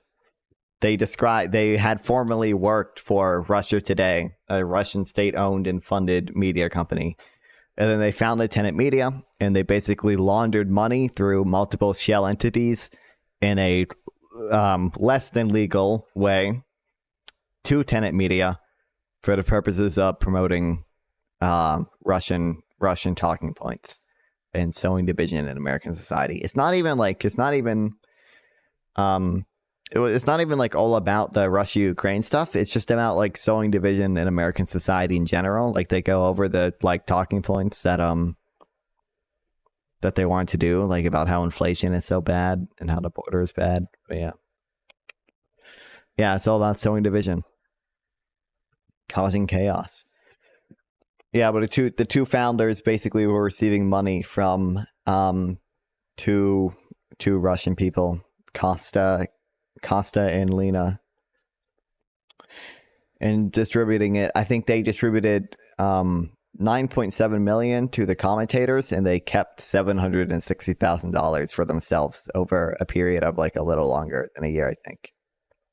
And they were using Discord, so we had the fucking Discord logs. That was funny that they were using Discord. Yeah, that's what's up with them.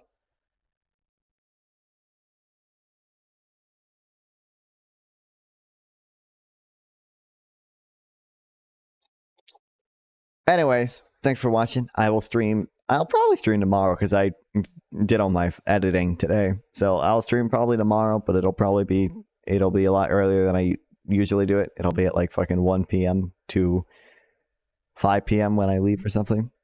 Why did my comment not appear? YouTube is bad with censorship. It kind of censors.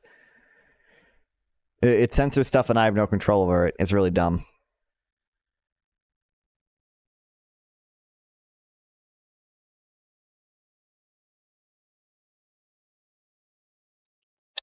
Yeah, YouTube does not have the same like moderation tool. So like I can ban words, but I can't even see like what words are banned by default. I don't have control over how strict the moderation is. Like Twitch like has its like AI thing, and you can set how strict you want the moderation to be. And I have it I have it on, but I have it on like the least strict on Twitch. YouTube doesn't have that feature at all. YouTube's not very good for live streaming. Also, apparently PPG, who has been appearing on Turbo Stream, I have been informed, got banned as well and appealed and stayed banned. So we are no longer doing any content with PPG. I have not done any content with him for quite a while, since the wealth tax debate we had. But I'm no longer doing any while I'm streaming on Twitch. He's more. If anyone wants to go in his chat and tell him later, I'm more than willing to set some pre-planned stuff up, or I don't stream on Twitch. I only stream on all my other platforms. But yeah, so can't do any more Twitch content with him. So, thanks for watching. See you guys tomorrow, hopefully. at like 1 p.m. until I have to leave at like 5 p.m. Yeah. See ya. Love you guys. Thanks for watching.